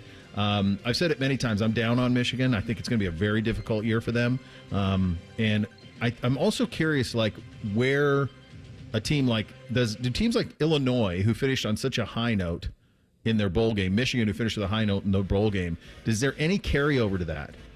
Is there the opposite effect for teams like Ole Miss and South Carolina, who struggled in their bowl games? Is there a malaise to start the season? One that's way too high. We got Paul coming up. Like Tennessee at 18, I don't see that at all. I don't buy that on that roster at all. Starting over at quarterback, all of it. To me, Tennessee is way too high. I agree on Tennessee. I had SMU in my initial jotting down at 14, so yeah. I would have them higher. Just real quick, some other Big Ten teams involved at 19, Indiana. Oh, then that's it for the top 25 in terms of the Big Ten. But at 20, Kansas State, 21, Iowa State, tied with points with Texas A&M. Both of those at 21 because of the 392 points earned. BYU's at 23, Texas Tech's at 24, Boise State at 25. I think the coaches forgot Retzlaff's not at BYU. That's what I think. Because Oklahoma is the first others receiving votes right there. And I'm not going to lie, I've got Oklahoma number 10 in mind, so I think that's a big omission. I got OU high, too. I definitely have him in the mix, and I really think these coaches forgot that Jake Retzlaff's not quarterbacking BYU. They're behaving as if they are. He's not. So he's at Tulane. So that's the way that goes. Paul Finebaum in 2 minutes, Bishop and Friends, right here on The Fan. Stay hydrated. It's hot out there. So my teenage son just went out in sweatpants and a hoodie. It's 98 degrees. At least I know he'll be cool in our house, thanks to Atlas Butler. If something goes wrong, they'll fix it within 24 hours. They call it their comfort pledge. Get too hot? Hey, my phone. Oh, your phone. Should have known. Atlas Butler is at your service. Call 1-800-FURNACE. An official message from Medicare. I turned 65 this year. I knew it was time to figure out Medicare, and I had questions, like when to enroll and how to enroll. So I went straight to the official source, Medicare.gov, to get the facts about Medicare. I found answers to all my questions, and I'm ready to get started. And so can you.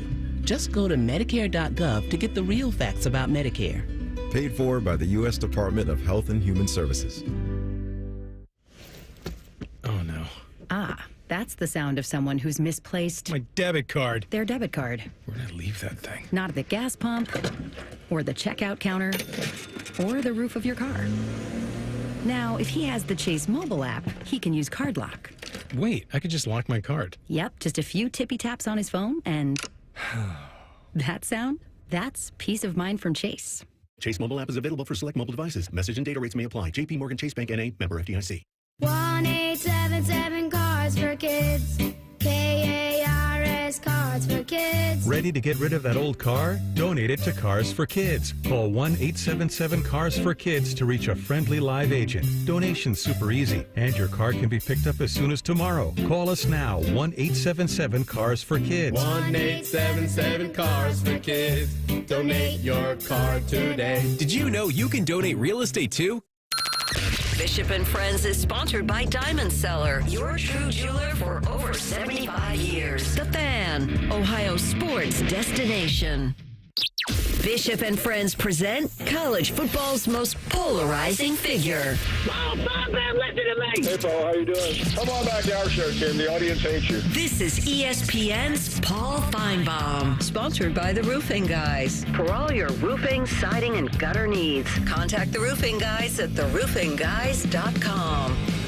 And he joins on the Bryan Heating Cooling Systems fan guest hotline. He's great Paul Finebaum, ESPN, and of course, SEC Network. Buddy, it's getting pretty real now. We got preseason polls. I'm a content guy, so I love a preseason poll, but I understand how others don't. Where do you sit on the preseason polls and their value and potentially the impact that they could have on a college football playoff committee member's mind?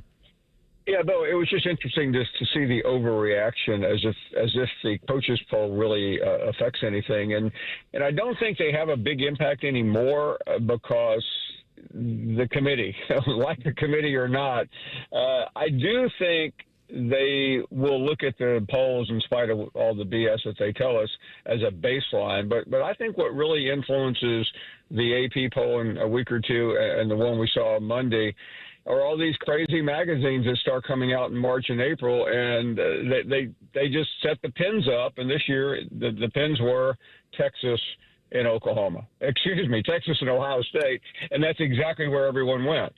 Yeah, and we're going to get a 1 versus 2, which we've never had. You and I talked. I asked you about that years ago. If you ever, or months ago rather, if we've ever had that, and we're going to get it. The AP will have Texas and Ohio State in some order, 1 and 2. I'd be shocked if they don't.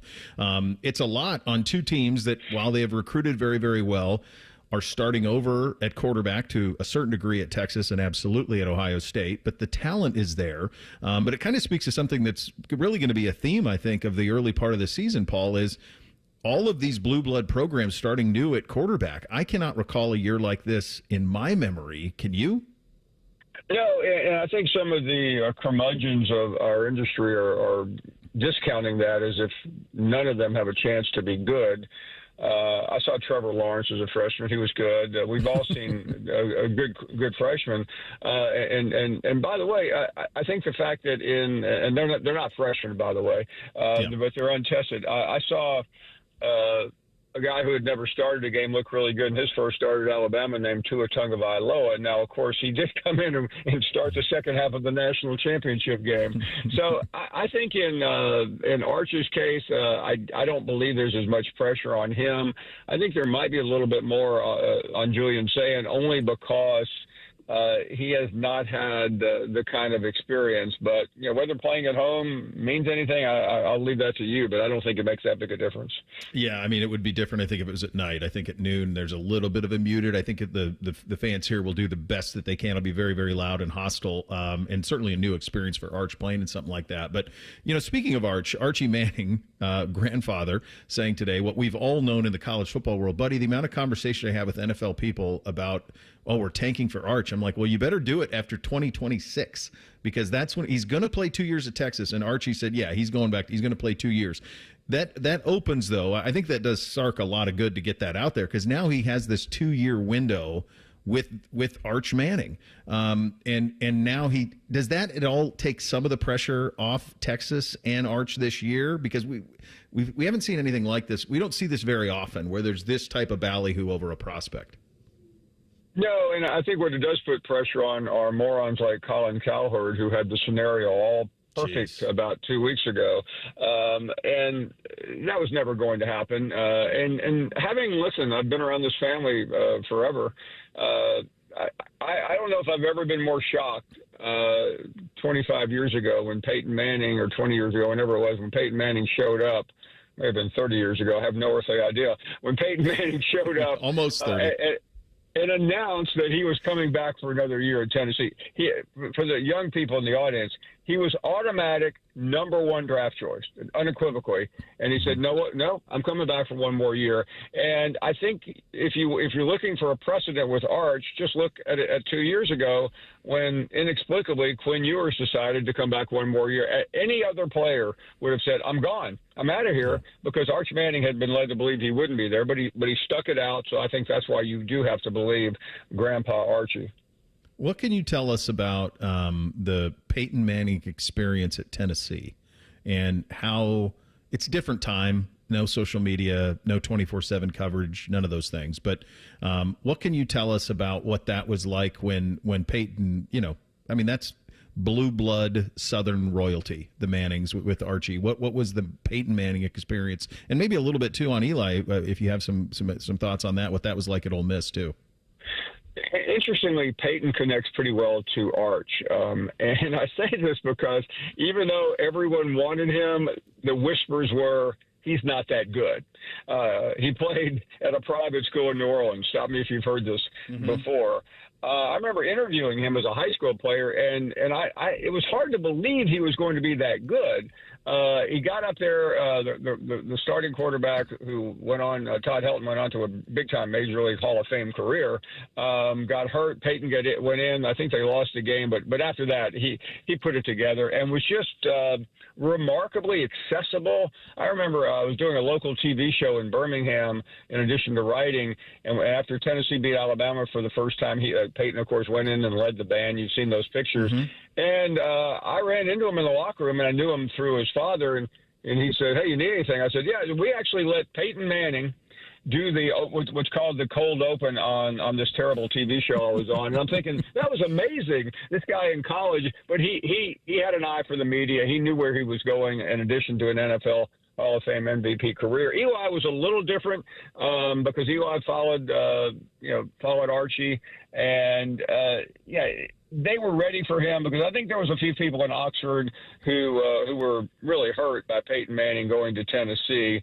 Ultimately, though, the Eli experience was pretty similar. His team were very good.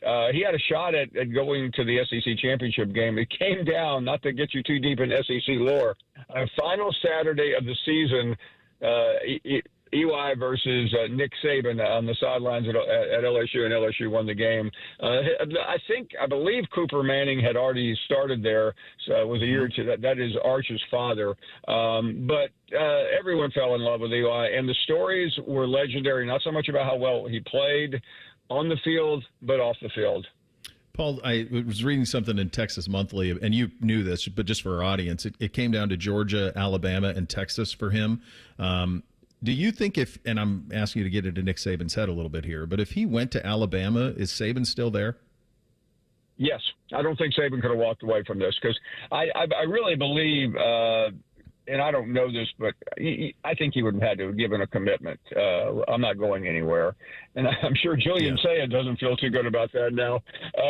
But right. I do believe that. But I think that is very important. But think about this, because there was always the rumor that he really liked Georgia and Kirby Smart. But can you think about where Kirby Smart would be right now if had Eli Manning been there? I think he probably would have started last year instead of Carson Beck. Carson Beck would have left and gone somewhere else. And I dare say Georgia would have been playing Ohio State for the national championship. Paul, we were going over the coaches poll a little bit, and we landed on Miami. And I wanted to you brought up Beck, so I'll bring that up. From 30,000 feet, it felt like that Georgia wasn't interested in having him back. Is that fair? 100%. I mean, there was a sense that he had played out. Last year was miserable for Carson Beck, and it wasn't his fault. He had no elite wide receivers, and just think about the year before when he had two NFLers, mainly Brock Bowers. And by the way, the second guy who's in the NFL was really good, and so was the third guy. But, I mean, he won so many games with Brock Bowers. And I'll also argue if Brock Bowers got hurt in the Vanderbilt game his final year, and it really hurt him the rest of the year. Had that not happened, Georgia easily would have won the national championship. When I'll get you out of here on this one, and we can how these polls are all shaken out a little bit. But I'm looking at LSU, and I'm looking at Nussmeier back. Obviously, they opened with Clemson, which was a monster game. We had our buddy Jacob Hester was on. We have him on routinely, and one of the things I asked him at the end was, I'm like, well, what do you want to see in that opener to let you know that LSU is going to be fine? And Jacob said a win. And you look at this LSU team sitting there at 10, and that's probably where they're going to start, but to get this big game, how much is there pressure on Brian to win an opener? There's enormous pressure because the LSU fan base is so fickle. And I don't think they would completely bow on him on that game, but I was on Get Up the other day with Marcus Spears, and I let him answer. He said he better win that game, and what you have at LSU is, and I mean every fan base has this, but I mean the former players are more vocal there than ever, and Kelly survived Marcus Freeman not winning the title last year, but he's going to be judged by how he does versus Marcus Freeman. I think if he makes the playoffs, even with losing that game, he'll be okay. But he won't be okay if he doesn't make the playoffs. But that game just sets the tone. And Kelly has put all the chips on the middle of the table, which I'm not sure is a good idea. Great talking to you as always, my friend. We'll do it again next week. Enjoyed it. Thanks, Bob. All right, there he goes. Paul Finebaum joining on the Brian Heating Cooling Systems Fan Guest Hotline. Thing or not a thing. Up next, Bishop and Friends, right here on The Fan. Wake up with the Fan. Eat lunch with the Fan. Go to bed with the Fan. Dream about the Fan. Then change your sheets. Gross. Ew, you guys are gross, but stick around in case I don't find anyone else. The Fan. Nothing makes a gathering great like Eggland's Best Eggs. They're just so delicious with better nutrition, too. For us, it's eggs any style, as long as they're the best. Eggland's Best. Grown-ups, don't go back to school. Go forward through school into your future as an IT professional. Whether you're starting out, switching careers, or a veteran ready for change, My Computer Career can help you get into IT in just a few short months with no prior experience. So take the free career evaluation now at mycomputercareer.edu. Your rewarding career in IT awaits. That's mycomputercareer.edu. An elite CompTIA certification partner. Financial aid is available to those who qualify, including the VA benefits. At Baths R Us, we believe home improvement is life improvement, and that starts with the team who brings your vision to life. Our installers aren't just skilled, they're experts. This is who we are. This is what we do all day, every day. Right now, get $1,500 off a shower or tub replacement, or $3,000 off a full bathroom remodel. Plus, low to no monthly payments. Call 380-225-BATH to schedule your free estimate, or go to bathsrus.com. 380-225-2284. Baths R Us, where dreams soak in. You know, it's not the shoes. It's what you can put in them that makes all the difference. Hey, it's Anthony. I've been a customer at the Good Feet store for a while now, and I'm all about my personally fit arch supports. They support my feet better than all the insoles I've jammed into my shoes over the years. And my Good Feet arch supports help me in a ton of ways, from overall support and balance to stabilizing my heels, and the fact they distribute my body weight, especially when I'm golfing. I literally have spring in my step now. Check them out for yourself. The free fitting is designed to help them understand you, your pain, and your discomfort. It's simple. Just stop by the Good Feet store on Polaris Parkway or Stringtown Road in Grove City. You don't need an appointment, but you can certainly schedule one very easily online. Get back to living the life you love with the Good Feet store. For more than 30 years, they've taken great pleasure in helping thousands discover the comfort they've been dreaming of, just like me. Get professionally fitted at goodfeet.com. This is This Date in Reds Baseball with team historian Greg Rhodes. In 1977, Pete Rose hit in 44 straight games to tie the all-time NL record. And along the way, he passed Bill Dolan, a 19th century Chicago Cubs shortstop who had hit in 42 straight games. And Pete can thank his fellow Reds of 1894 for stopping Dolan's streak. It happened this August 7th in Chicago. Dolan had hit in 42 straight, then the all-time record. But the Reds shut him out. And Pete can be very glad they did. Heck, for that matter, so can Joe DiMaggio. For Dolan then went on a 28-game hit streak. He could have wound up with 71 straight, but it wasn't to be. The Reds putting a stop to the hit streak this August 7th, 1894. This date in Reds baseball. This Date in Reds Baseball is brought to you by the Cincinnati Reds Hall of Fame and Museum, presented by Dinsmore. Celebrating greatness, preserving history, providing inspiration. Other stations in town have started using AI voices. It's because they're cheap and they think you're stupid. Well, we may think you're stupid, but we don't think you're cheap, damn it. We're live and local with real people. The Fan, Ohio's real human destination. The season may be winding down, but there's still time to make the most of Buckeye Lake. At Buckeye Lake Marina, we have year-end deals on boats, accessories, and more to get you ready for next year's adventures. The Buckeye Lake Marina staff is there to help you find the perfect boat at unbeatable prices. Buckeye Lake Marina has a long list of satisfied customers, and you want to be the next. Don't wait. Sail into savings at Buckeye Lake Marina before the year ends and find the boat that's just right for you. Visit BuckeyeLakeMarina.com for more. Attention Columbus foodies. Are you a smoker of mouth-watering chicken wings? Then bring the heat to the Grove City Smokin' Hot Wing and Music Fest, presented by American Nitro. First place wins $1,000, but more importantly, bragging rights. It's all going down Saturday, October 4th with wings, beer, music, and more. Sign up your team today at AmericanNitro.com/Wingfest. Don't wait. Spots are filling up smoking fast. Wingfest supports local causes like Southwest Career Academy, Ghosts of War, and Gigi's. Let's wing it for a great cause. Sign your team up today. Want to know anything about the Fans contest, how to win, or what's up for grabs? Check out 971thefan.com. The Fan, Ohio's sports destination. 10 feet tall and bulletproof isn't just a saying, it's a way of life. You're listening to Bishop and Friends. All right, time for a little thing or not a thing on a Thursday. Hit it, fellas. Sponsored by Billiards Plus. Find your next grill and everything you need for the master griller. Billiards Plus on Dublin Center Drive in Dublin. Yesterday afternoon, the NFLPA issued a statement clarifying the NFL's ban on smelling salts. Quote, the NFL Players Association is aware of a memo alleged by the league Tuesday regarding the use of smelling salts in ammonia capsules. We were not notified of this club policy change before the memo was sent out. To clarify, this policy does not prohibit player use of these substances, but rather it restricts clubs from providing or supplying them in any form. The NFL has confirmed this to us. If you have any questions, please reach out to your player director. Bring your own smelling salts. Thing or not a thing? Do you know why?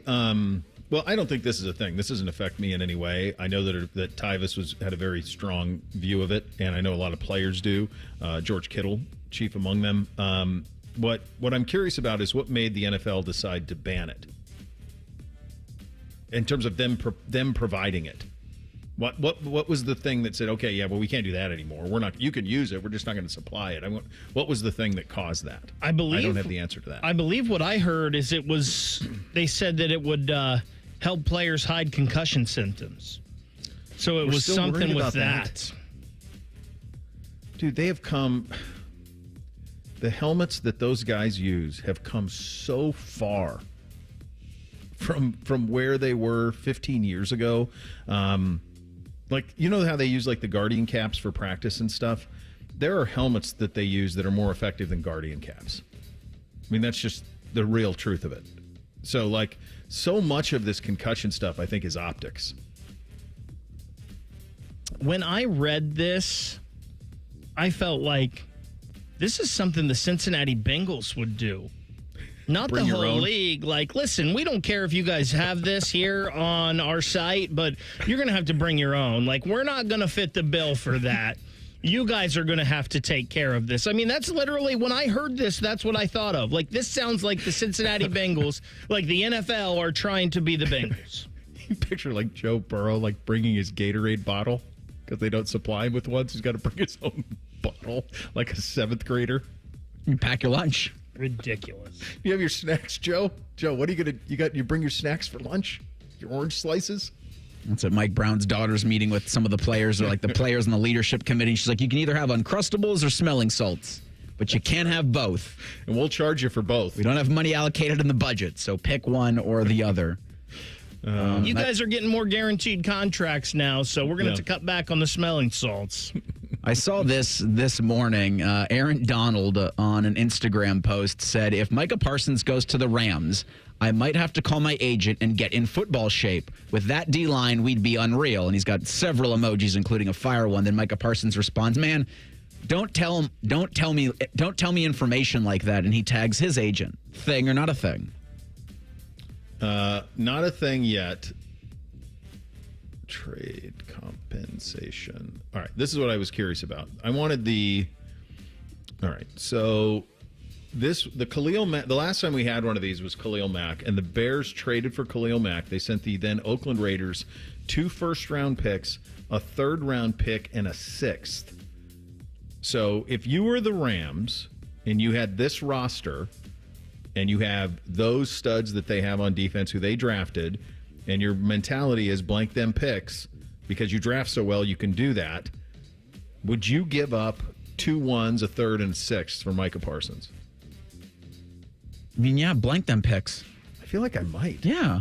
Like if I was close, if you're Buffalo, or you're Baltimore, and you're just like a guy, not that either of those teams really need him. I mean, Buffalo got Bosa, but yeah, I probably would. Again, I don't think anything's going to happen. I think he'll be a Dallas Cowboy, but I probably would think. I'd think long and hard about that. I mean, you have to. If you think that's the piece that can get you a Super Bowl, you have to. I think I saw something today where they put 6 potential teams that are checking in on Micah Parsons. I mean, the whole league should be checking in on him, right? If they can. Yeah. You know what's interesting is you talk about that Khalil Mack trade, the picks that the Bears gave up to the Raiders. They used to take Josh Jacobs, who is no longer there. Mm-hmm.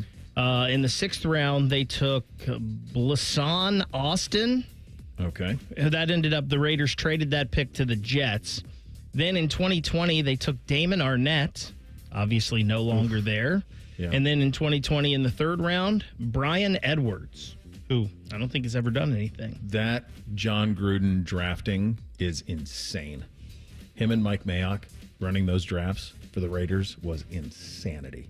Who they picked. Woof. You got that. It's awful. For Khalil Mack. And, Josh Jacobs had some good years for them, but they didn't have anything around him, and now he's gone. Yeah. So just real quick, the odds from DraftKings about Micah Parsons' next team. Cowboys currently lead, but then you've got the Eagles and the Patriots at plus 1,000. Oh, God. There's no way they're trading to the Eagles. I mean, how dumb is that? Patriots, I don't think Mike would do that either. They're part of a longer build there. He's not giving up first-round picks. And the Chargers at plus 1,500 and the Cardinals plus 1,600. Maybe Chargers, but I think they don't want to give up their picks either. Speaking of the Eagles, wide receiver A.J. Brown joined Pardon My Take this week and told the boys why he did not go to the University of Georgia. I will tell you this, though. I didn't choose Georgia because I got recruited from Georgia. I didn't choose Georgia because I don't like wearing black socks. Oh. Yeah. Yeah. That may be crazy, but I hate wearing. No, I think people don't ever put in a 17-year-old. Obviously, there's whether you're being close to home or the coaching staff. But I feel you played the game online, you played the video game. Jersey combinations do matter a little bit. It absolutely does. Because putting on black socks with black cleats is just so hideous. It's slow. It's so hideous. It's slow. Because when I put on white, I feel so fast and so smooth. It's just something about it. Thing or not a thing. They're 17-year-old kids, man. They're 17-year-old kids, and you don't know what's going to click or what's not. The reality is, had he gone to Georgia, he would have won national titles. So the Black Sox didn't slow them down. They ran pretty fast. But this is what happens. This gets to the root of why Phil Knight mobilized Oregon the way that he did via uniforms. And then everybody tried to catch up, but they had that. It set that up as a program of consequence over the last quarter century based entirely on uniforms. When I hear him there saying it's so hideous, all I could think of was the Jake from State Farm commercial. He sounds hideous. But it's just, listen, it's interesting. And I think Oregon might be the team that's benefited from this the most over the years, where kids see these flashy uniforms and they see the cool colors and they want to go play there. I think there's something to it. And, hey, there's a reason why we talk about uniforms when we do our 20 most interesting, because that stuff matters. Yeah, I mean, black socks turned him off. Real quick, I know, Bo, you had mentioned this with Paul about Archie Manning telling Texas Monthly that his grandson, Arch Manning, isn't going to leave Texas after this season and go into the NFL draft. Well, ESPN's got Arch Manning currently the betting favorite to go number 1 overall in 2026. Thing or not a thing? Well, no, I mean, it's a silly thing. I mean, I guess it's a fool's bet, right? But he's not. He's just not. He's gonna play 2 years at Texas. I mean, his dad said it. He said it. Grandpa said it. We can expand on that coming up next. We got two-a-days as well. We are in the NFC South. We've got the Bucs. We've got the Saints. My old buddy, Evan Closky, former intern of mine, sports director, WTSP in Tampa, is going to join us coming up at 11:30. Bishop and Friends right here on The Fan. The radio couldn't contain us, so we've taken over YouTube. Catch Morning Juice weekday mornings at 6 by searching 971 The Fan. Do it. You ever feel like your money is just lying around? Switch to Huntington Bank, and your money is always doing something. Like what? Like automatically pushing more to savings so you can take that trip. I like trips. Who doesn't? It even tracks your progress. You're almost there. Wow, I better pack. And it charts your spending so you know which vacation hat you can afford. How does it know I like hats? Let's get more from money. Switch to Huntington Bank. Welcome. Eligibility requirements apply. Some features may require enrollment. Newman Roofing, as part of their 2025 Commitment to Community initiative, is proud to sponsor The Fan and 10 TV's Beat the Heat fan drive, benefiting Life Care Alliance. You can help Ohio's most vulnerable residents deal with the extreme heat this summer. How can you help? Purchase new box fans and bring them to the nearest Franklin County Fire Station, or you can buy online and ship fans directly to Life Care Alliance. The collection and distribution of fans is to assist residents who are at risk of heat stroke or heat exhaustion. For more information, go to lifecarealliance.org. An official message from Medicare. I turned 65 this year. I knew it was time to figure out Medicare, and I had questions, like when to enroll and how to enroll. So I went straight to the official source, Medicare.gov, to get the facts about Medicare. I found answers to all my questions, and I'm ready to get started. And so can you. Just go to Medicare.gov to get the real facts about Medicare. Paid for by the U.S. Department of Health and Human Services. Oh, no. Ah, that's the sound of someone who's misplaced My debit card. their debit card. Where did I leave that thing? Not at the gas pump, or the checkout counter, or the roof of your car. Now, if he has the Chase mobile app, he can use Card Lock. Wait, I could just lock my card. Yep, just a few tippy taps on his phone, and that sound, that's peace of mind from Chase. Chase mobile app is available for select mobile devices. Message and data rates may apply. JP Morgan Chase Bank N.A. member FDIC. Win big at El Dorado Scioto Downs, your Caesars Rewards hotspot. Play over 1,700 hot games. Sip craft brews at Brew Brothers. And dine at Guy Fieri's Trattoria with its famous 68-layer lasagna. Enjoy live music at Vail Bar and harness racing now through September. Experience nonstop thrills where rewards never stop. Must be 21 plus to gamble. Gambling problem? Call 1-800-GAMBLER. Make back to school a good deal better with breakfast essentials and back to school supplies from Meijer. Start the day with low prices on Meijer brand favorites such as Toasted Oats Honey Nut Cereal, Cinnamon Applesauce, and Meijer brand Chewy Chocolate Chip Granola Bars. Then stock up and save on supplies for $1 or less, like Meijer colored pencils, Meijer 2-pocket paper folders, and 10-count Crayola markers. Plus, all backpacks are 20% off. Heading back to school with what you need to succeed. That's the good life at Meijer. Exclusions apply. See all deals in the Meijer app. I have a buddy who's going to be popping the question soon. He's planning everything out. He asked me, can you help me out with the ring? I said, of course I can. I've got a guy, Bob Capace from Worthington Jewelers. Now you talk, Bob. Hi, I'm Bob Capace. I'm your guy. Go in, see my friends at Worthington Jewelers. Tell them I sent you, and you'll get the true VIP experience. I'll treat them better than I treat you. That's not hard. Worthington Jewelers on High Street in Worthington, worthingtonjewelers.com, where Columbus gets engaged. And tell them Common Man sent you. Hey, Buckeye fans. As the official wing sponsor of Ohio State Athletics, Roosters is kicking off an incredible giveaway you won't want to miss. This football season, we're giving away 12 ultimate Buckeye experiences. 3 drawings, 12 winners with prizes including tickets, sideline passes, and 3 trips to a Buckeye first-round postseason game. Go to roosterswings.com to register and see all the details. 3 drawings, 12 amazing prizes. Register today and every day. Roosters, a fun, casual joint. Adam Schefter here for Vivid Seats, your ultimate destination for all your sports and concert needs this summer. With a game-changing rewards program and an unbeatable selection of tickets, they make it easy for every fan to watch their favorite teams and players in action. Catch every home run and thrilling comeback in person from your favorite seat. Plus, every ticket is backed by a 100% buyer guarantee, giving you peace of mind with every purchase. Visit VividSeats.com or download the app today. Vivid Seats, the official ticketing partner of ESPN. Need assistance with door and window projects? The Home Depot can help. From inspiration and materials to ordering and installation, our free millwork virtual apron service can get you moving and doing. Plus, we speak Spanish too. Our associates can help you tackle complex jobs without you leaving the job site, saving you time and money. Call us at 1-833-HD-APRON or visit homedepot.com/MVA. The Home Depot, how doers get more done. Broadcasting from the Lindsay Honda Studios. Honda makes the cars. Lindsay makes the difference. Visit lindsayhonda.com. WBNS-FM, HD1 Columbus. The Fan. Sports Center. Good morning. I'm Eric Reeser. Preseason play begins Thursday for 6 NFL teams, including the Bengals, who open at the Eagles tonight at 7:30.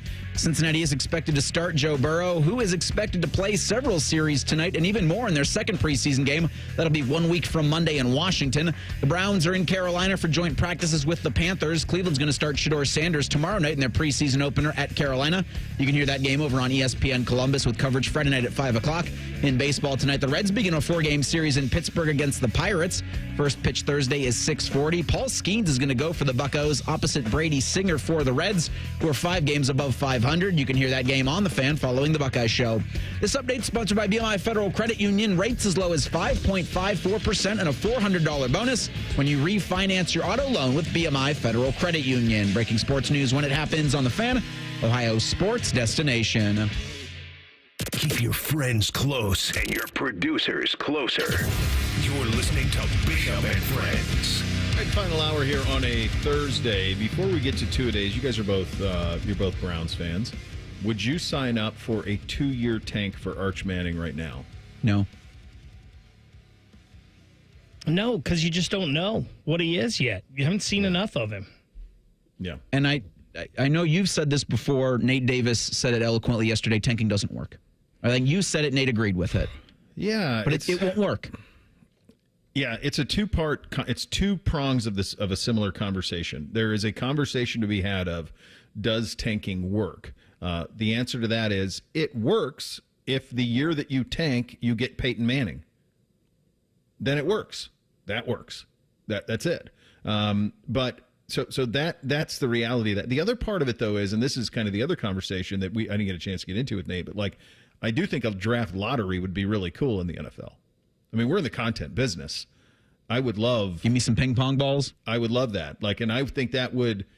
Like what happened with the Colts when Manning got hurt and they pivoted quickly into a tank for luck, that would take away the ability to do that. So I do think a lottery would be fun in the NFL, but I don't think... I think those are two very different conversations. Go ahead, Vic. Bo, I remember Colin Cowherd said something a long time ago that kind of stuck with me. And he said, unless it's a generational can't-miss talent, like a LeBron, a Jeremiah Smith, a Ken Griffey Jr., something like that, unless it is a generational talent, prospects and picks get you fired. Yeah, they definitely do definitely in the NBA. The NBA has finally got to that point because these kids are coming so young that you just don't know. And so, like, you hold on to picks forever, and who knows what they turn into. NFL's a little different, but there are really no... I mean, Trevor Lawrence not being great right now is wild to me. I certainly would not have had that. All right, let's hit two-a-days NFC South. Bishop and Friends present two-a-days. Our preseason look around the league.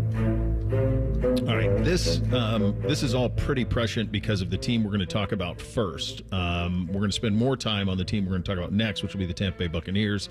This will be a relatively quick conversation on the New Orleans Saints because this is the type of operation that a 2-year tank for Arch Manning would make all the sense in the world.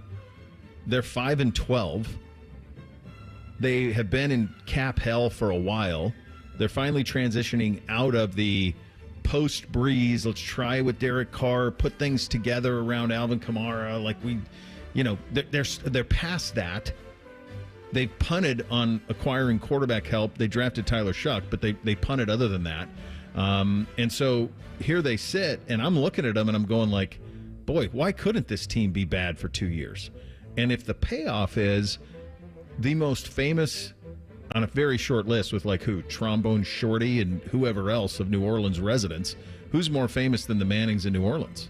It's a very short list of people who would be. And so, like, if it was a 2-year tank for Arch, if I'm the Benson family, yeah, I'm in. Like, we've won a Super Bowl in all your lifetimes. We had 20 years of competitive play with Drew Brees, gave you a bunch of great moments. Hang out for 2 years, and we'll get Arch Manning in 2027. Like, I would do that if I were the New Orleans Saints. I would do it. I think that fan base has the stomach for it, and I think they'd participate in it. Because this team's going nowhere.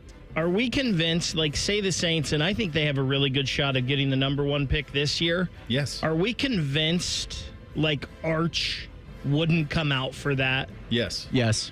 Because, I mean, doesn't it seem like go play where Grandpa played? And... No. I think they're done. I could see New Orleans trying to talk him into that, but I think they are so committed. Dude, he didn't transfer from Texas and sat for 2 years. Like, they are in on the process.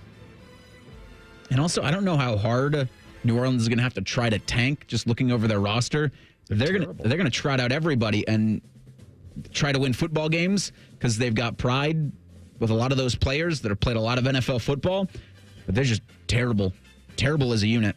Their quarterback room. This is real. Spencer Rattler, presumed starter. Woof. Tyler Shook, drafted him in the 2nd round. Woof. Jack Hayner and Hunter Deckers. I don't even know who that is. Come on, Bo. We talked about this. We all know who Hunter Deckers is. We did? He's the Iowa State quarterback that got busted for gambling. Oh, that's right. That's right. Yes. The Emmanuel. Jeez. I mean, I feel bad for our guys. Like Chase Young's there. Pete Werner's there. I mean, these are our guys. Olave's there. But they're in a mess. This is a go to nowhere mess. Did I see on their depth chart they're moving Chase Young to linebacker? He's going to play outside linebacker? Well, I think it's 3-4 outside linebacker. So he's basically going to just rush. A hand in the ground, but he can stand. Yeah. This is the worst team in the NFL. Certainly the worst roster. It's a terrible roster. It's funny. Go ahead. I was just going to say it's funny. That's literally for later on when we do this. What is this team this year? That's what I have written down. Worst in the league. Worst in the league? Yeah. So they're set up for it. And I do think their fan base, if you polled their fan base, I think they'd say, yeah, we're in. If I polled them the way I just polled you guys, I think they would say, yeah, we're in. Fantasy sleeper, if there is anybody. Like, who's even draftable in fantasy off this team? Taysom Hill's probably a late round selection that might vulture you some touchdowns later in the season. They're still trying him out. I got a heart pick, Chris Olave. I know he's been dealing with serious concussion issues, but I want for him so bad to be successful in the NFL. Just catching from these passes. Could Taysom Hill worm his way back into being the starting quarterback? Right? I mean, you draft him as is he still a tight end? He's a tight end, yeah, but I don't know. Like, is he still qualified that way in fantasy as a tight end? Because there was some conjecture about how do you qualify him. Yeah. I wouldn't want any of these guys, honestly. So looking at their team, like, I don't see like anybody because like I guess I don't consider Olave a fantasy sleeper because he's a number 1 receiver in the league. I feel like, is it possible that maybe yours could be starting quarterback as a fantasy sleeper and it's Tyler Shough? No, because unless you have a 20-team league, you would never have him on your roster. I mean, any 10-team league there's so many quarterbacks, you'd never have him rostered. Maybe Kamara, because I think, someone's going to have to run. He's not being drafted high and like he's been around a long time, so maybe he could be some sort of this is a bad team, folks. It's a really, really bad team. Do they have the right quarterback?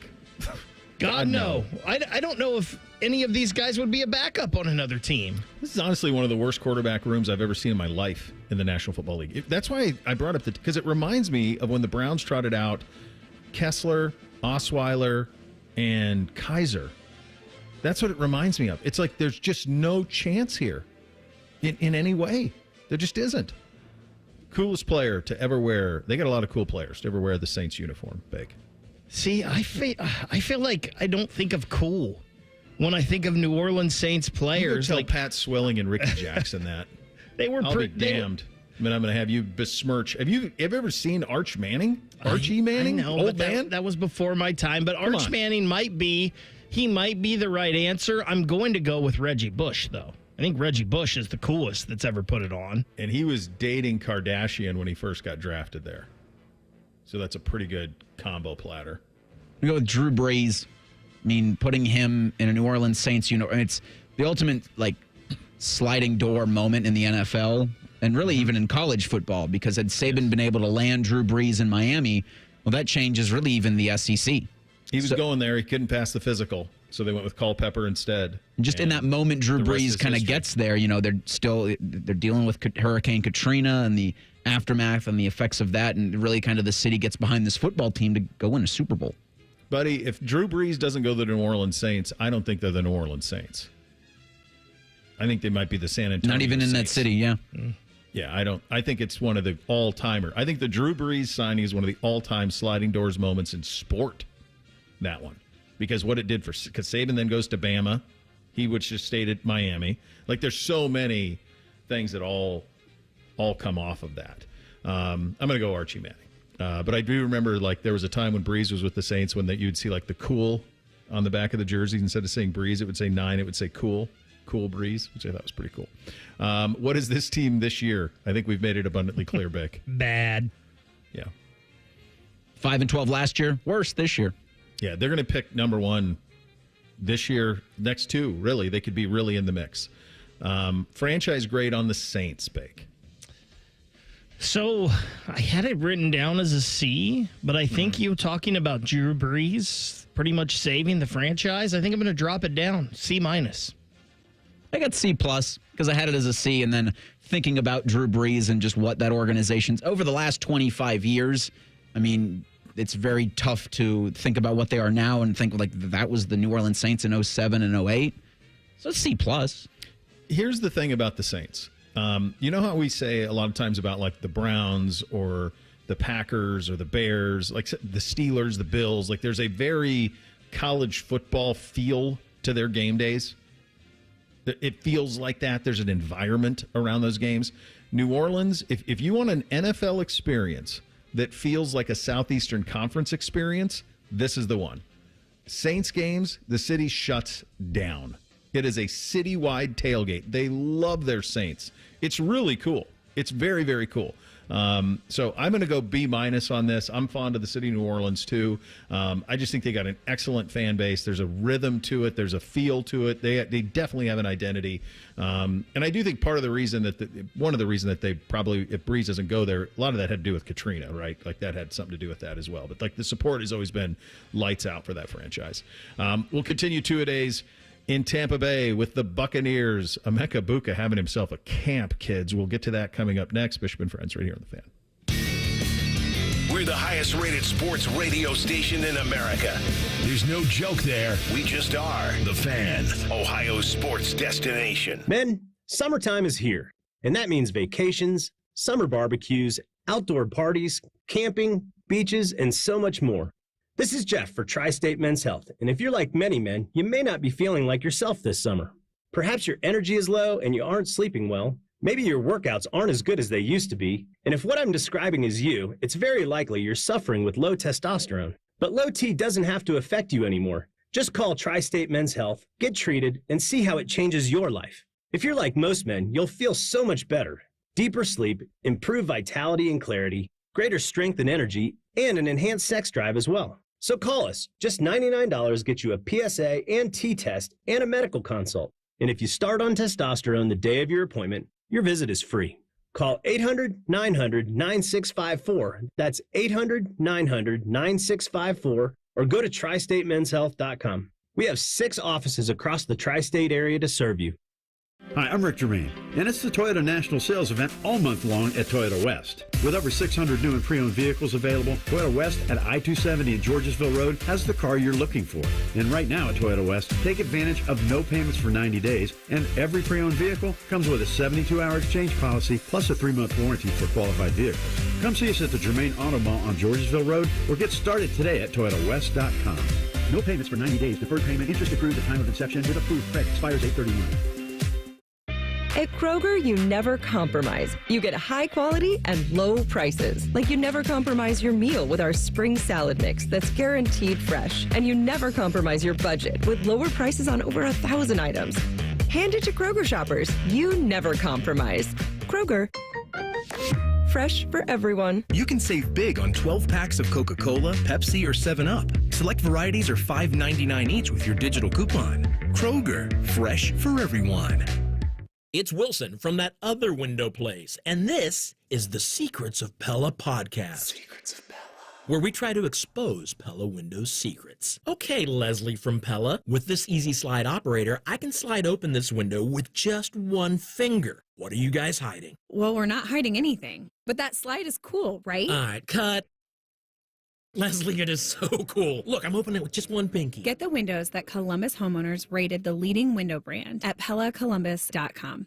Hi, I'm Dr. John Runyon from Runyon Dental Group. Are you missing teeth or do you have uncomfortable dentures? Dental implants can not only transform your smile, they can restore your confidence and allow you to eat those foods you love that you've been missing. When I was in my early 30s, I was in a similar situation needing complex dental work and dental implants. I understand all the emotions that you're feeling because I've been the patient and I know that we can help you. Schedule a free consultation today at RunyonDentalGroup.com. That's RunyonDentalGroup.com. It's hot out. Stay in the house and cool yourself with the sweet sounds of The Fan. You can watch on YouTube or tell your smart speaker to play 97.1 The Fan. It's the equivalent to putting ice cubes down your pants. All right! The Fan. Now is a great time to schedule a back-to-school dental appointment. Dr. Hal Jeter, president of the Ohio Dental Association, is here to tell us more. Your child's teeth and gums need the right food, nutrition, and vitamins to grow strong and stay healthy. Help them maintain good oral health by brushing every morning and night, flossing, visiting the dentist twice a year, and developing good eating habits. As kids head back to school, it's important to know that foods and drinks high in sugar, acidity, and other cavity-promoting substances are often low in nutritional value, and they have the potential to create plaque capable of damaging tooth enamel. A back-to-school dental appointment can diagnose any potential problems and improve your child's oral health.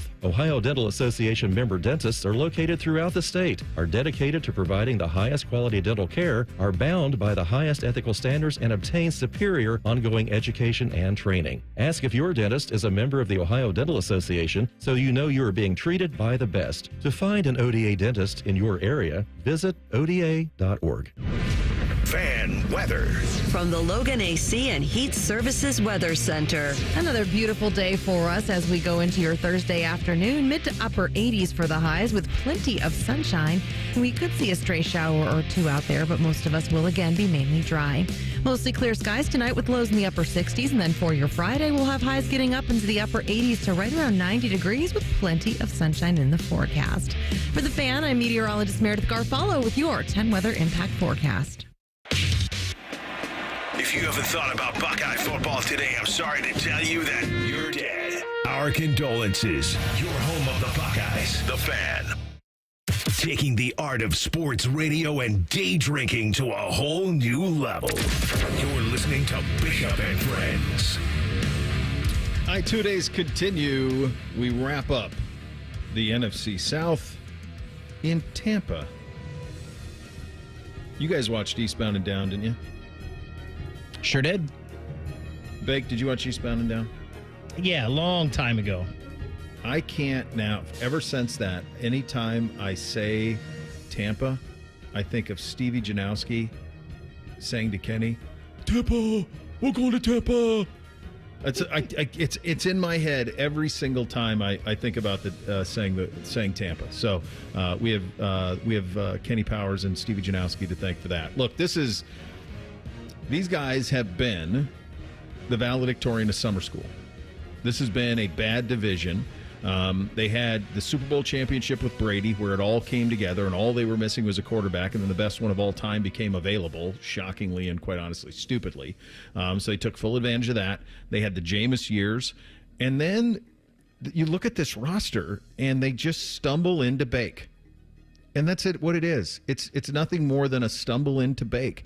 I knew Baker very well when he came up and was drafted by the Browns. And I've said this before about him, and I stand by it. And he's the best front runner in sports. Sometimes people take that negatively, as if that means that, a front runner in the fan sense. No, what I mean by that is when it's going well, he's the best. He feeds off of the confidence his teammates have in him. And he was undone in Cleveland I mean, in large part because of a video that Odell Beckham Jr.'s dad or uncle or whoever put on social media. That undid him. It broke him. And it was something that it took a lot to get back to this point. You have to remember it wasn't just the Cleveland Browns that bailed on him. It was also the Carolina Panthers who bailed on him. And it was the Los Angeles Rams who decided not to bring him back either. He went to Tampa to compete. He went for a bucket of balls to compete for the job with Kyle Trask, who was their second-round pick out of the University of Florida. They were in full rebuild mode. And he went there. And then he balled out. And he deserves credit for that. He deserves credit for fighting like hell to get back to this point. And he was extraordinary last year. Now, I still think that there is a ceiling on how far he can go with the team. But I think the ceiling's higher than a lot of people thought a couple of years ago. And I think that this roster is honestly perfectly made for him, in large part because of Mike Evans and the big target he provides down the field. Bake likes guys. There's a reason, like, you remember Rashad Higgins and how many times Bake threw to him? Rashad Higgins was that. Like, he was not Mike Evans as a player, but Rashad Higgins would run deep shots, and Bake would trusted him and threw it that way. He also likes, and this is why if you're a Mecca Buka, you're going to love it, he also likes precision in routes. So I love Jarvis Landry. So I didn't love Odell Beckham Jr. because Odell wasn't precise in routes, but Jarvis was. And Emeka is going to be. So I would imagine Emeka having a big year. I'd be shocked if these guys don't win the division. They're clearly the best team as we've gone through all four fellas. They are set up. Beyond that, what are they in the NFC? I'm not so sure, but they are absolutely the favorite to win the division. They will make the playoffs. It would not shock me if they won a round or two either. Yeah, it's an incredible, it's an incredible story for Baker. It's an incredible job from everybody involved to make this thing work out the way that it has in Tampa.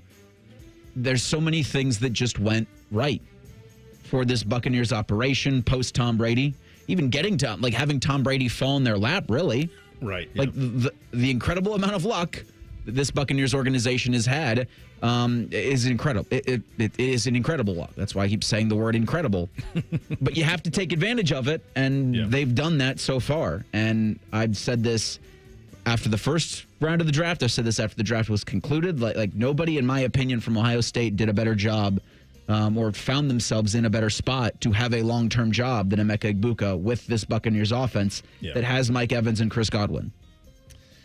I get what you're saying, Reese. I think it's a little unfair to use the word luck with them because I feel like this organization is a pretty good one, and they have drafted pretty well. Outside of, Kyle Trask in the second round, a lot of their picks have been really good. Vita Vea has turned out to be a really good player. Levante David, Jamel Dean, Antoine Winfield Jr. They drafted Mike Tristan Evans Wirfs. and Godwin. Wirfs. Yeah, so they've done really well drafting quality players. It's funny, Bo. I'm a Baker guy. I always have been. I know there's limitations, right? Like, I always thought his ceiling was like number 10. Like, you'd have the 10th best quarterback in the league. And I know when it drops, it can drop and it can go really bad. But I've always been a Baker guy, especially with the mess that the Cleveland Browns have had at quarterback. Just pay this man and build a team around him. And I feel like they would have been in a better position now. Again, and maybe it wasn't going to work with Stefanski and Barry and what they did, but I feel like the Cleveland Browns as an organization would be in a better position now if they had paid Baker $30 million a year, 35, whatever it was going to be, who knows, and built a team around him because they already had a pretty good team. You could have added pieces to that and made them pretty good. I just think with what Cleveland has had at quarterback, I loved Baker Mayfield because if you give me 10 to 15 as a starting quarterback, well, heck, we haven't had that. We've been down in the 30s. So give me that. And I also think Baker, was Cleveland. I think, his attitude just fit in with Cleveland and the fans so well. I'm glad to see him end up here and having success. You know that when people say, you hear it a lot with, the 14 Ohio State team, if JT Barrett doesn't get hurt, do they still win the national title? Right? Or even we did it last year with the Ohio State team. If Ohio State doesn't lose to Michigan, do they still win the national title? I think Baker Mayfield had to have what happened to him in Cleveland for this Baker Mayfield to emerge. Could be. Because it wasn't just the Browns that bailed on him. Carolina, by the way, the Browns bailed on him for a top 4 quarterback in the NFL at the time when they acquired Deshaun Watson. The Carolina Panthers had nothing. Nothing. They would have been better off just keeping him, not doing the trade with the Bears, and just building around him. And they let him play. And they were like, yeah, we're good. That picture. So, like, I think the circumstances. Dude, he shaved 3 times in one day at a game at Denver. This was a broken player in Cleveland. The Beckham thing broke him. Do you remember that? Yeah. He shaved 3 times in one day. In a game day. Like, crazy. What are we doing? The so picture I'm of happy him for and him. Darnold. And I'm glad that this is, because he was a lot of fun. Before it went sideways, he was a lot of fun. He was a lot to like. I'll never forget the first time I interviewed him up there. He came in and we had an Ed Oliver thing that you got for being a Heisman voter.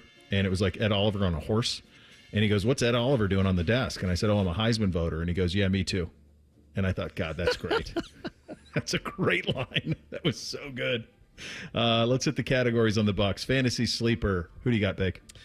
To me, I think it's a guy that was a rookie last year and had a pretty good year for them. It's Jalen McMillan. I feel like he's kind of lost in the wide receiver talk, with Evans and is Godwin going to be healthy and all of the hype with Emeka.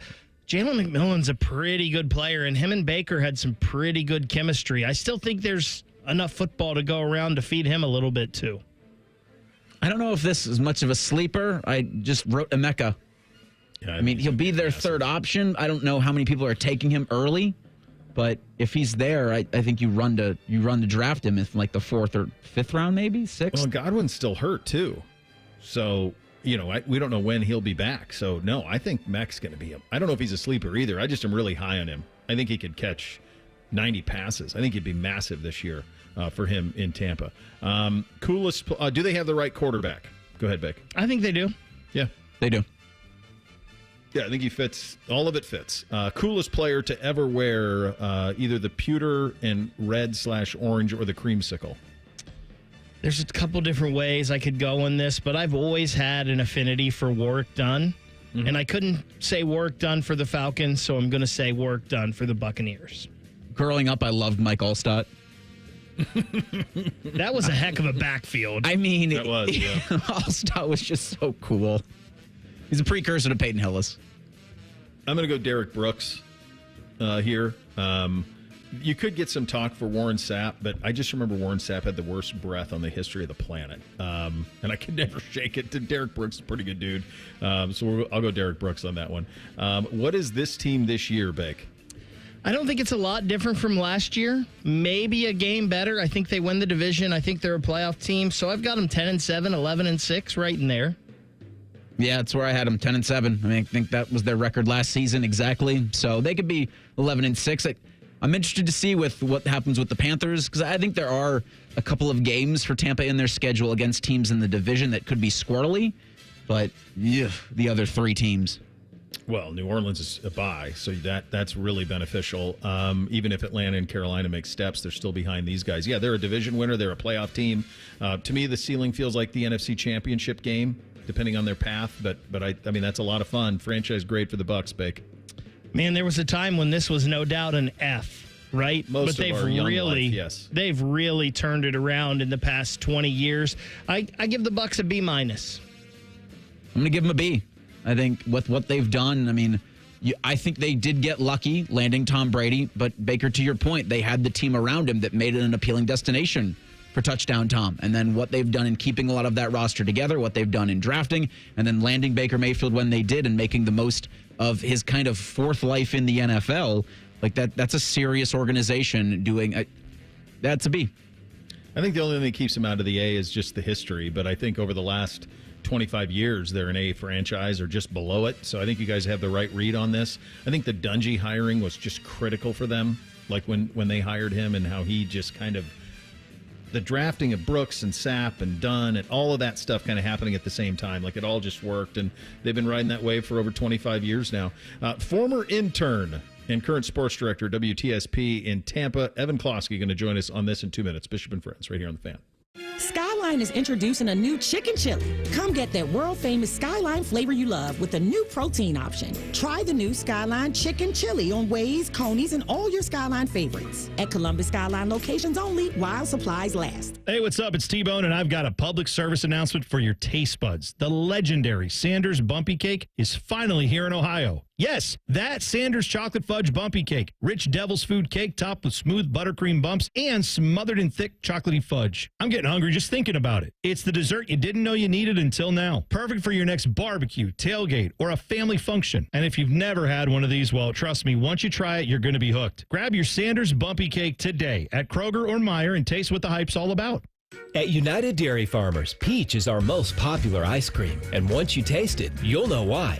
Now's the time to grab a UDF peach shake, malt, cone, or sundae. They're only here for a limited time. UDF peach ice cream, made for you. An official message from Medicare.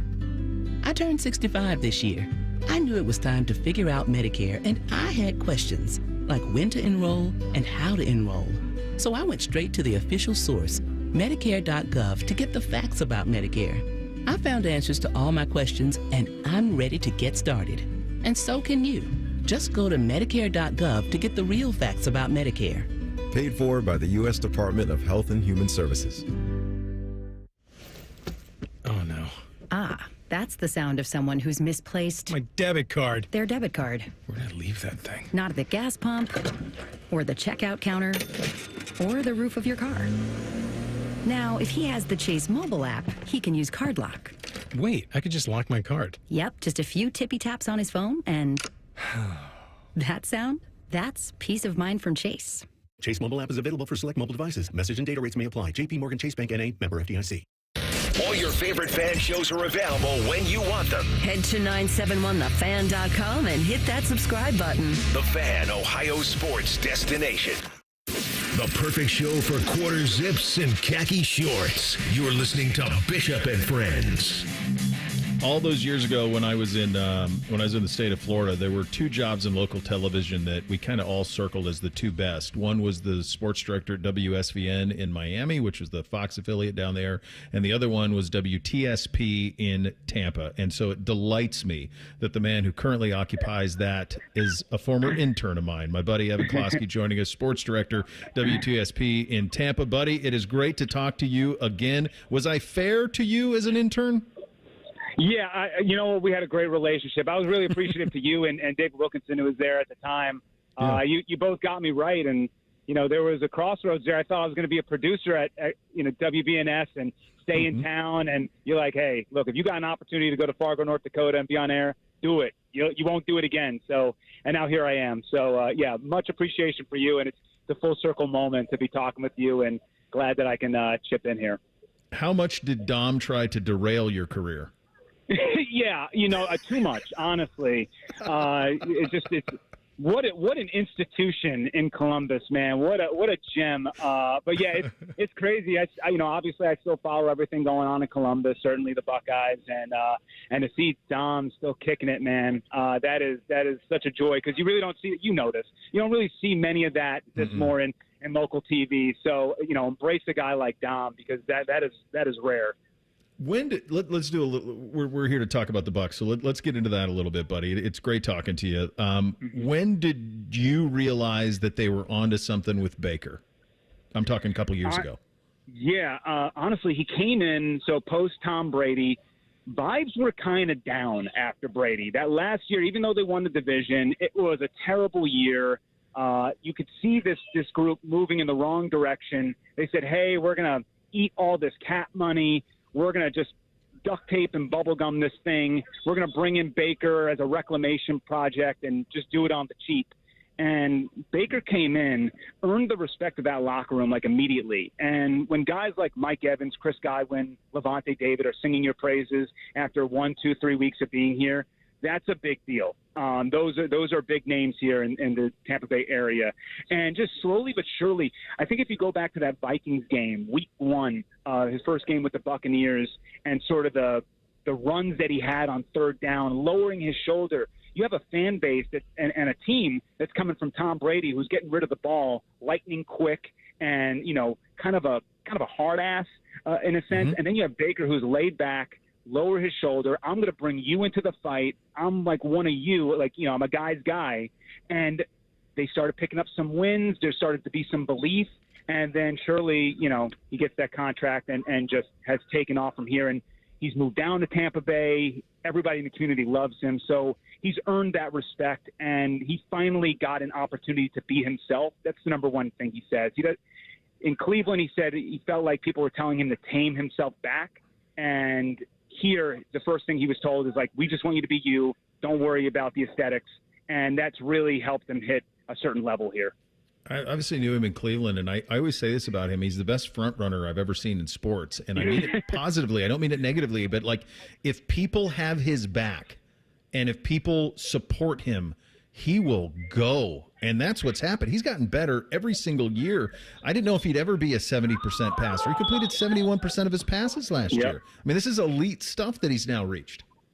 Yeah, he's really good, and he's finally doing the things that we all thought he was going to do, what we saw glimpses of when he started his career in Cleveland. You go back to his days at Oklahoma, right? This was not some schlub, getting into the NFL. This was one of the greatest, college quarterbacks that we have seen since like 2000 on. And you finally get put into a situation where, he's got a defensive-minded head coach, so he's got a little bit help on that side of the ball. And he gets to work with a system that really fits him. Dave Canales came in that first year, really exemplified some of the strengths with Baker, simplified things, said, hey, we're just going to make completions, limit interceptions.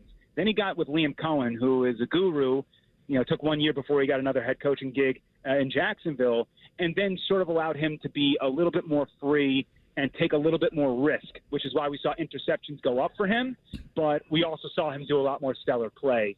And entering this year with a new OC who hasn't called plays before, I think you're finally going to see kind of Baker take charge in all aspects and hopefully get this team to at least an NFC championship game. They have high goals here. Has our guy Emeka been as good as everyone is what I'm seeing on social? Yeah. It's super funny because the fan base here, obviously I watch all the Ohio State games. So I know them more than any other college football team. And fans here, they really wanted a defensive player. They were really upset the team didn't go defense in the first round. Nothing against Emeka. They wanted defense. And I just remember telling everybody, look, you can hate the defense over the offense over defense all you want. When you watch Emeka play, you're all going to fall in love with him, and you're already seeing that. I can't tell you how many people I've spoken with inside the building, players, scouts. What doesn't matter. Everybody is singing this guy's praises, and it's everything they thought he would be and more. Todd Bowles yesterday just said that he's a guy who can be a wide receiver one on so many other teams in the league right now. And what impresses him the most is that he came into a complicated offensive scheme, doesn't make mistakes.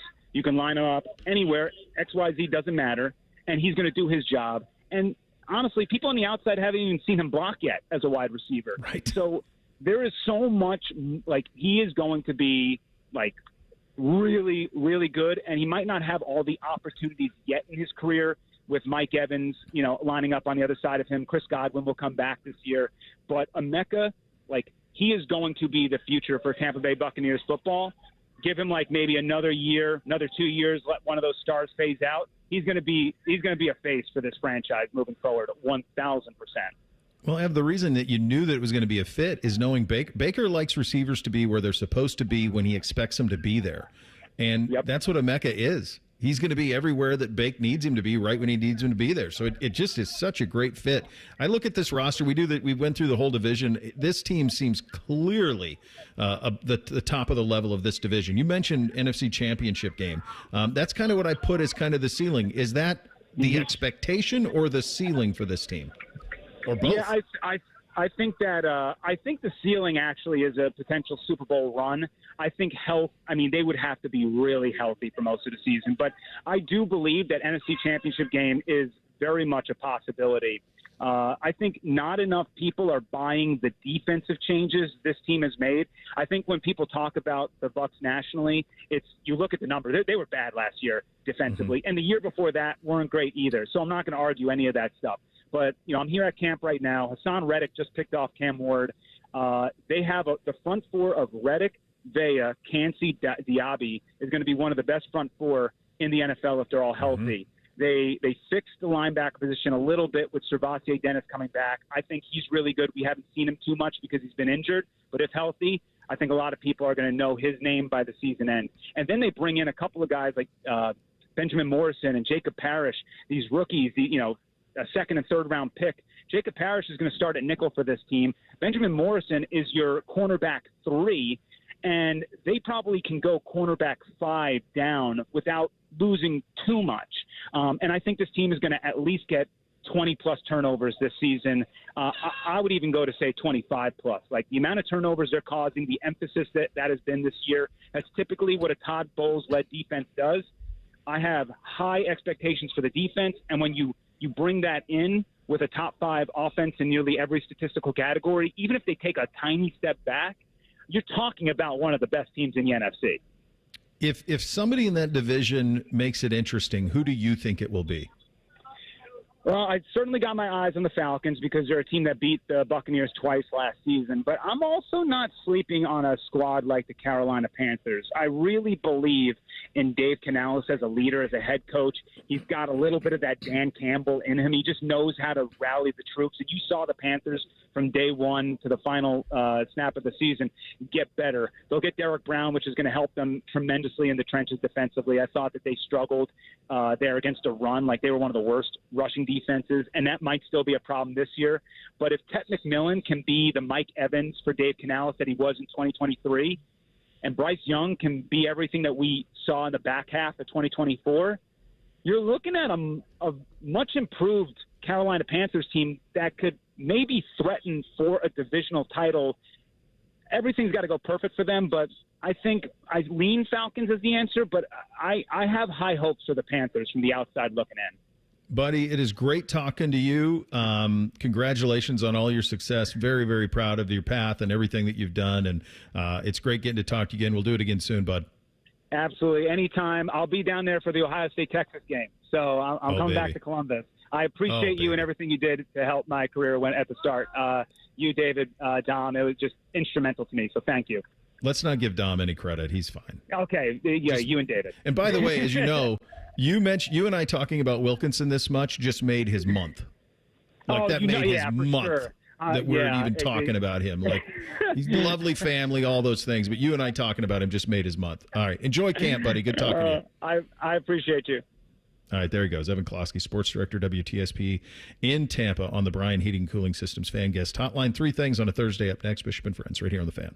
You've still got it, but your immune system weakens as you age, making it harder to fight flu, pneumococcal pneumonia, RSV, and COVID-19. Ask your doctor or pharmacist which vaccines you need. Sponsored by Pfizer. Ready. This Ohio State football training camp report is brought to you locally on the Fan by Weber Grills. Ohio State football training camp report. This report is brought to you statewide by Safelite Auto Glass and Bob's Discount Furniture. One of the biggest additions to Ohio State last year was safety Caleb Downs, who came in as a transfer from Alabama. His help was immense. Now going into 2025 and a new defensive coordinator, Matt Patricia, Downs doesn't envision his role really being that much different. No, I feel like most of the time defense is defense. So at the end of the day, you're in every position on the field every time at safety. So I feel like I'll be multiple like I was last year, and the ability to move around is something that I take pride in. But a lot of the same stuff we did last year, I'm expecting a lot of the same stuff. And of course, Downs a big contributor on special teams with a punt return touchdown against Indiana. We'll have more after this.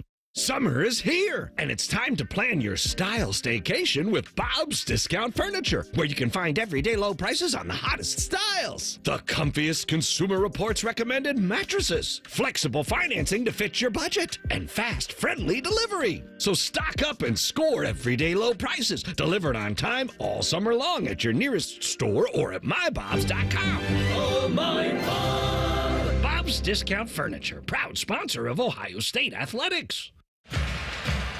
Hi, this is Paul Keels. This Buckeye season, don't let a broken windshield ruin your game plan. Safelite Auto Glass makes it easy to get your windshield fixed with their mobile glass shops all over Central Ohio. They can come to you anywhere, giving Buckeye fans more time for game time. OH Man, I love that. Schedule at safelight.com. Safelight Auto Glass is a proud sponsor of Ohio State Athletics. Safe-Light Repair, Safe-Light Replace. This is the Ohio State Sports Network, presented by the Ohio State Wexner Medical Center, the team physicians for Ohio State Athletics. As Ohio State looks to begin the 2025 season, they look at safety Caleb Downs as being one of the leaders, not only on defense, but on the entire team. But Downs points out it'll be important for young players to get up to speed in getting ready for Week 1 against Texas. I mean, we actually talked about that the other day. The emotions are going to be on 10 for the first game, and you got to find a way to find what level your emotions need to be at when you're playing, because it doesn't necessarily always need to be I'm going full head of steam and I'm out of control. So just finding what mental space do you play your best at, and I feel like that's a big thing for especially people that haven't played. Finding out, do I need to be more energized, less energized? Where do I need to be for this game? So I mean, I feel like that's something that each team faces for the first game, and I feel like you get better at it throughout the season, but it's definitely a question that everybody has to go through at the beginning of the season. That season opener is August 30th when Texas comes to Columbus. We'll have another report coming up tomorrow. This is Paul Keels, and you're listening to the Ohio State Sports Network from Learfield. We've had an incredible year, Buckeyes fans. It's time to celebrate the offseason with warmer weather, long nights, and incredible grilled food. Weber Grills has everything you need to have a winning summer. From our newest line of Spirit Gas Grills to our award-winning Searwood Wood Pellet and Slate Griddle Grill, Weber Grills is a proud sponsor of Ohio State Athletics. Learn more at Weber.com.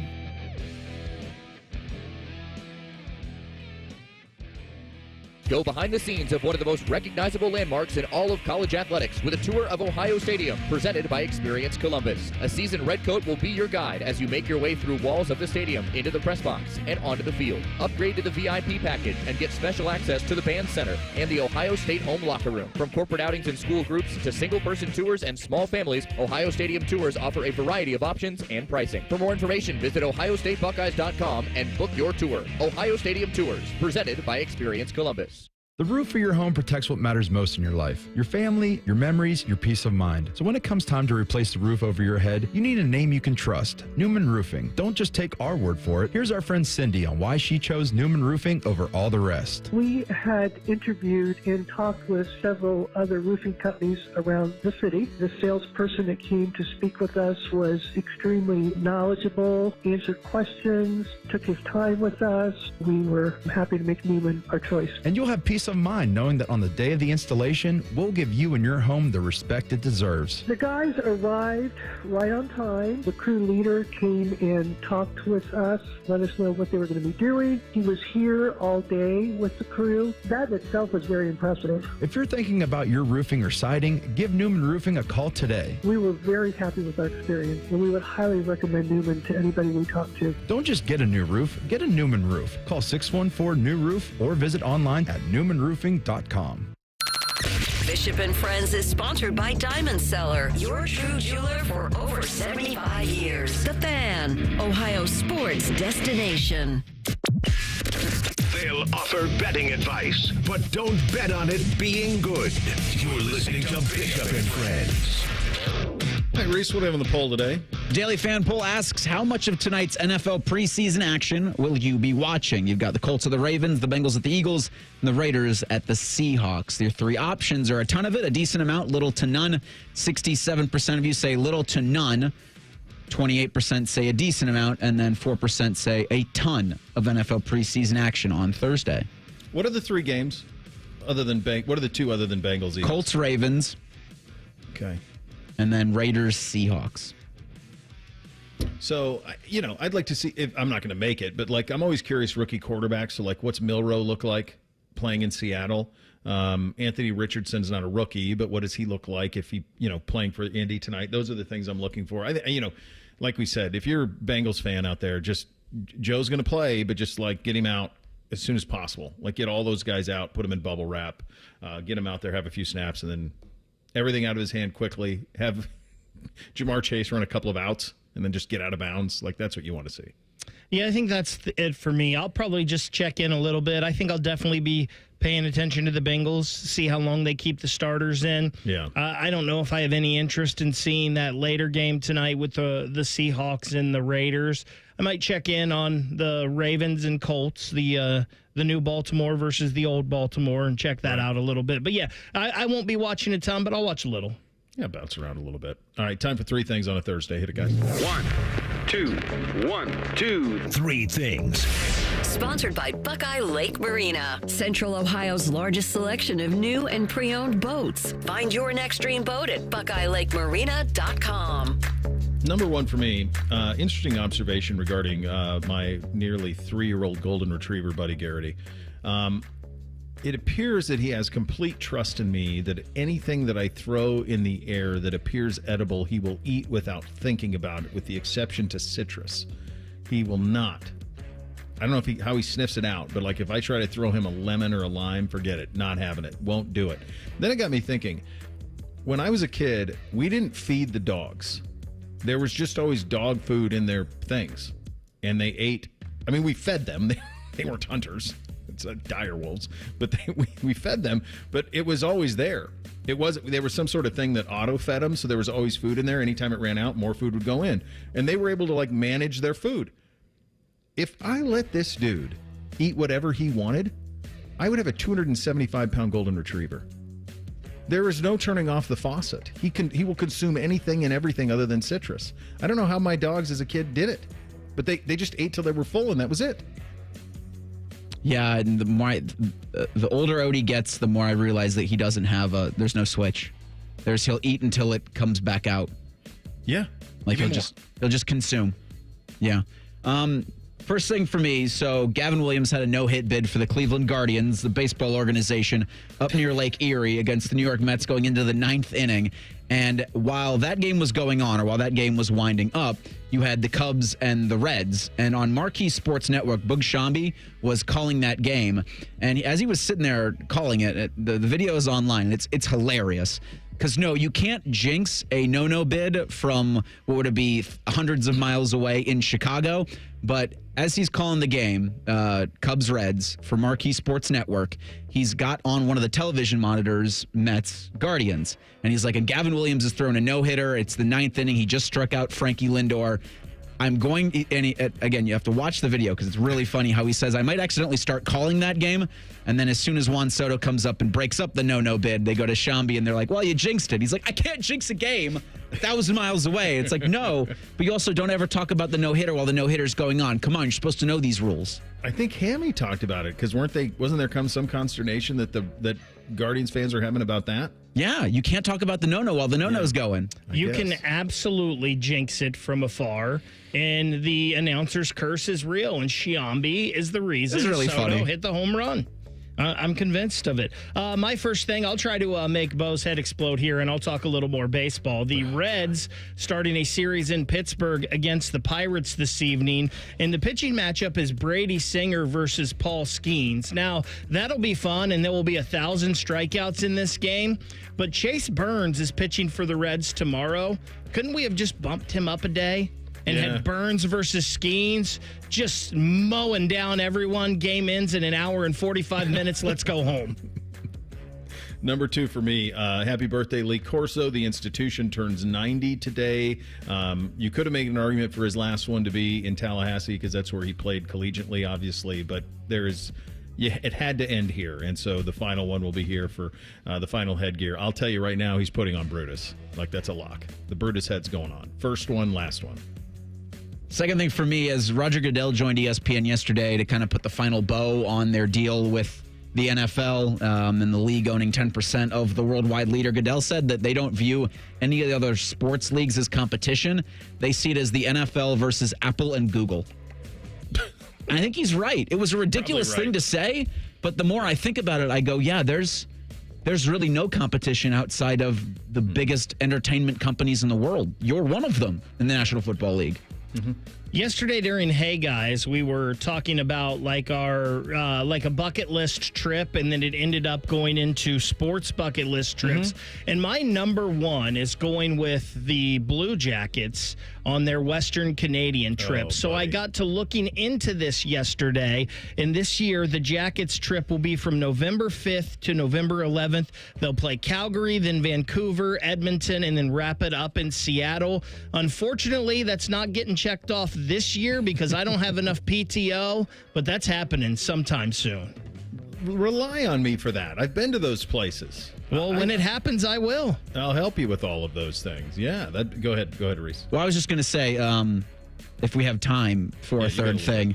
Tonight, if I know Bad Boy Streams might be the only path to watch the Bengals in their preseason because the other two games are on the NFL Network.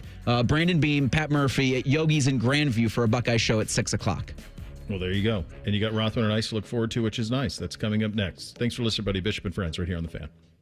During this 10-second promo, Rothman will lose money gambling on something. People like you come here and blow the family nest egg that built this town. Rothman and Ice. Weekdays from noon to 3. The Fan. Hey guys, it's Timmy Hall, and I want to talk to you about the roof over your head. You know that thing that protects your house and everything in it? It's pretty important, and a lot of you are going to have to replace it soon, but be warned. There are companies out there that skip over the biggest part of the process, the attic ventilation. You see, if that attic doesn't have proper circulation, it can cause problems such as mold and rot. You got rot. And not to mention leaks in the wintertime and higher AC bills in the summer. This is one of the reasons I'm telling you about my guys at Victor's Home Solutions. They start with a free 21-point roof inspection, including a thorough inspection of that attic as well. They know that if that ventilation isn't right, that roof's going to be built on a shaky foundation. That's why every Victor's roof comes with a well-thought-out attic ventilation plan, and that's why they can offer a 50-year leak-free guarantee on every roof they install. Money-saving discounts and financing incentives are also available. Call for your free 21-point roof inspection and get that estimate today. 866-VICTORS or go to victors.com. Hey, what's up? It's T-Bone. My good friends over at Sleep Better Columbus want you to know that if you're 65 or older, enjoying those golden years, but maybe you're dealing with restless nights, you need to listen up. Are you tossing and turning, struggling with sleep apnea, and that leaves you wiped out during the day? Well, it's time to reclaim your rest with Dr. Mark Levy at Sleep Better Columbus. As a leading provider in non-surgical sleep apnea treatments, Dr. Levy helps you breathe easier and sleep deeper with custom oral appliances, a comfortable alternative to CPAP. The best part is that Sleep Better Columbus is in network with most medical insurance plans and is a proud Medicare provider, so your coverage can work seamlessly with Sleep Better Columbus. And as we head toward the end of the year, don't let those benefits go unused. You don't want to wait to use your deductible. Act now to make the most of it with Sleep Better Columbus. Call Sleep Better Columbus today at 800-MORE-SLEEP or visit sleepbettercolumbus.com. Once again, that number, 800-MORE-SLEEP or sleepbettercolumbus.com for your consultation. Sleep better, live better, you've earned it. At United Dairy Farmers, Peach is our most popular ice cream. Although it's only here for a short time, we sell more of it than any other flavor. And once you taste it, you'll know why it wins the popularity contest. We make it from scratch by mixing in the juice from our hand-selected peaches and big chunks of fruit. That's what gives it that unique peachier flavor. And that might also explain why peach season at UDF doesn't last long. UDF Peach Ice Cream, made for you. GNC knows that you're not always feeling it at the gym, but don't get down, get lit, and get more out of every workout. Beyond Raw Lit is a clinically dosed pre-workout that flips the switch and gives you more energy, focus, intensity, and pumps. The perfect combo for a killer workout. Plus, it's got incredible flavors and thousands of 5-star reviews, so you know it's good. Pick it up at GNC stores or go to gnc.com. Good morning, Doctor. Doctor? Hi, Doctor. Doctor? Dr. Jackson's practice is growing. What do you mean we're still short-staffed? He needs a good patient doctor. How do we not have enough doctors to doctor all these patients? And he doesn't have the patience to sift through hundreds of resumes. I need Indeed. Indeed you do. When you sponsor a job on Indeed, it's easier for talented candidates to find it, which makes it easier for you to hire them. Visit Indeed.com/credit and get $75 towards your first sponsored job. Terms and conditions apply. Say goodbye to car care headaches with Carvenience from Hinderer Motor Company. This is Justin Hinderer. For only $49, we'll pick up your vehicle, leave you with a rental, and return it fully serviced and spotless. No more juggling your schedule or wasting hours at the shop. Carvenience lets you focus on what matters while we take care of all the rest, making life easier. Schedule your service today at HinderMotorCompany.com.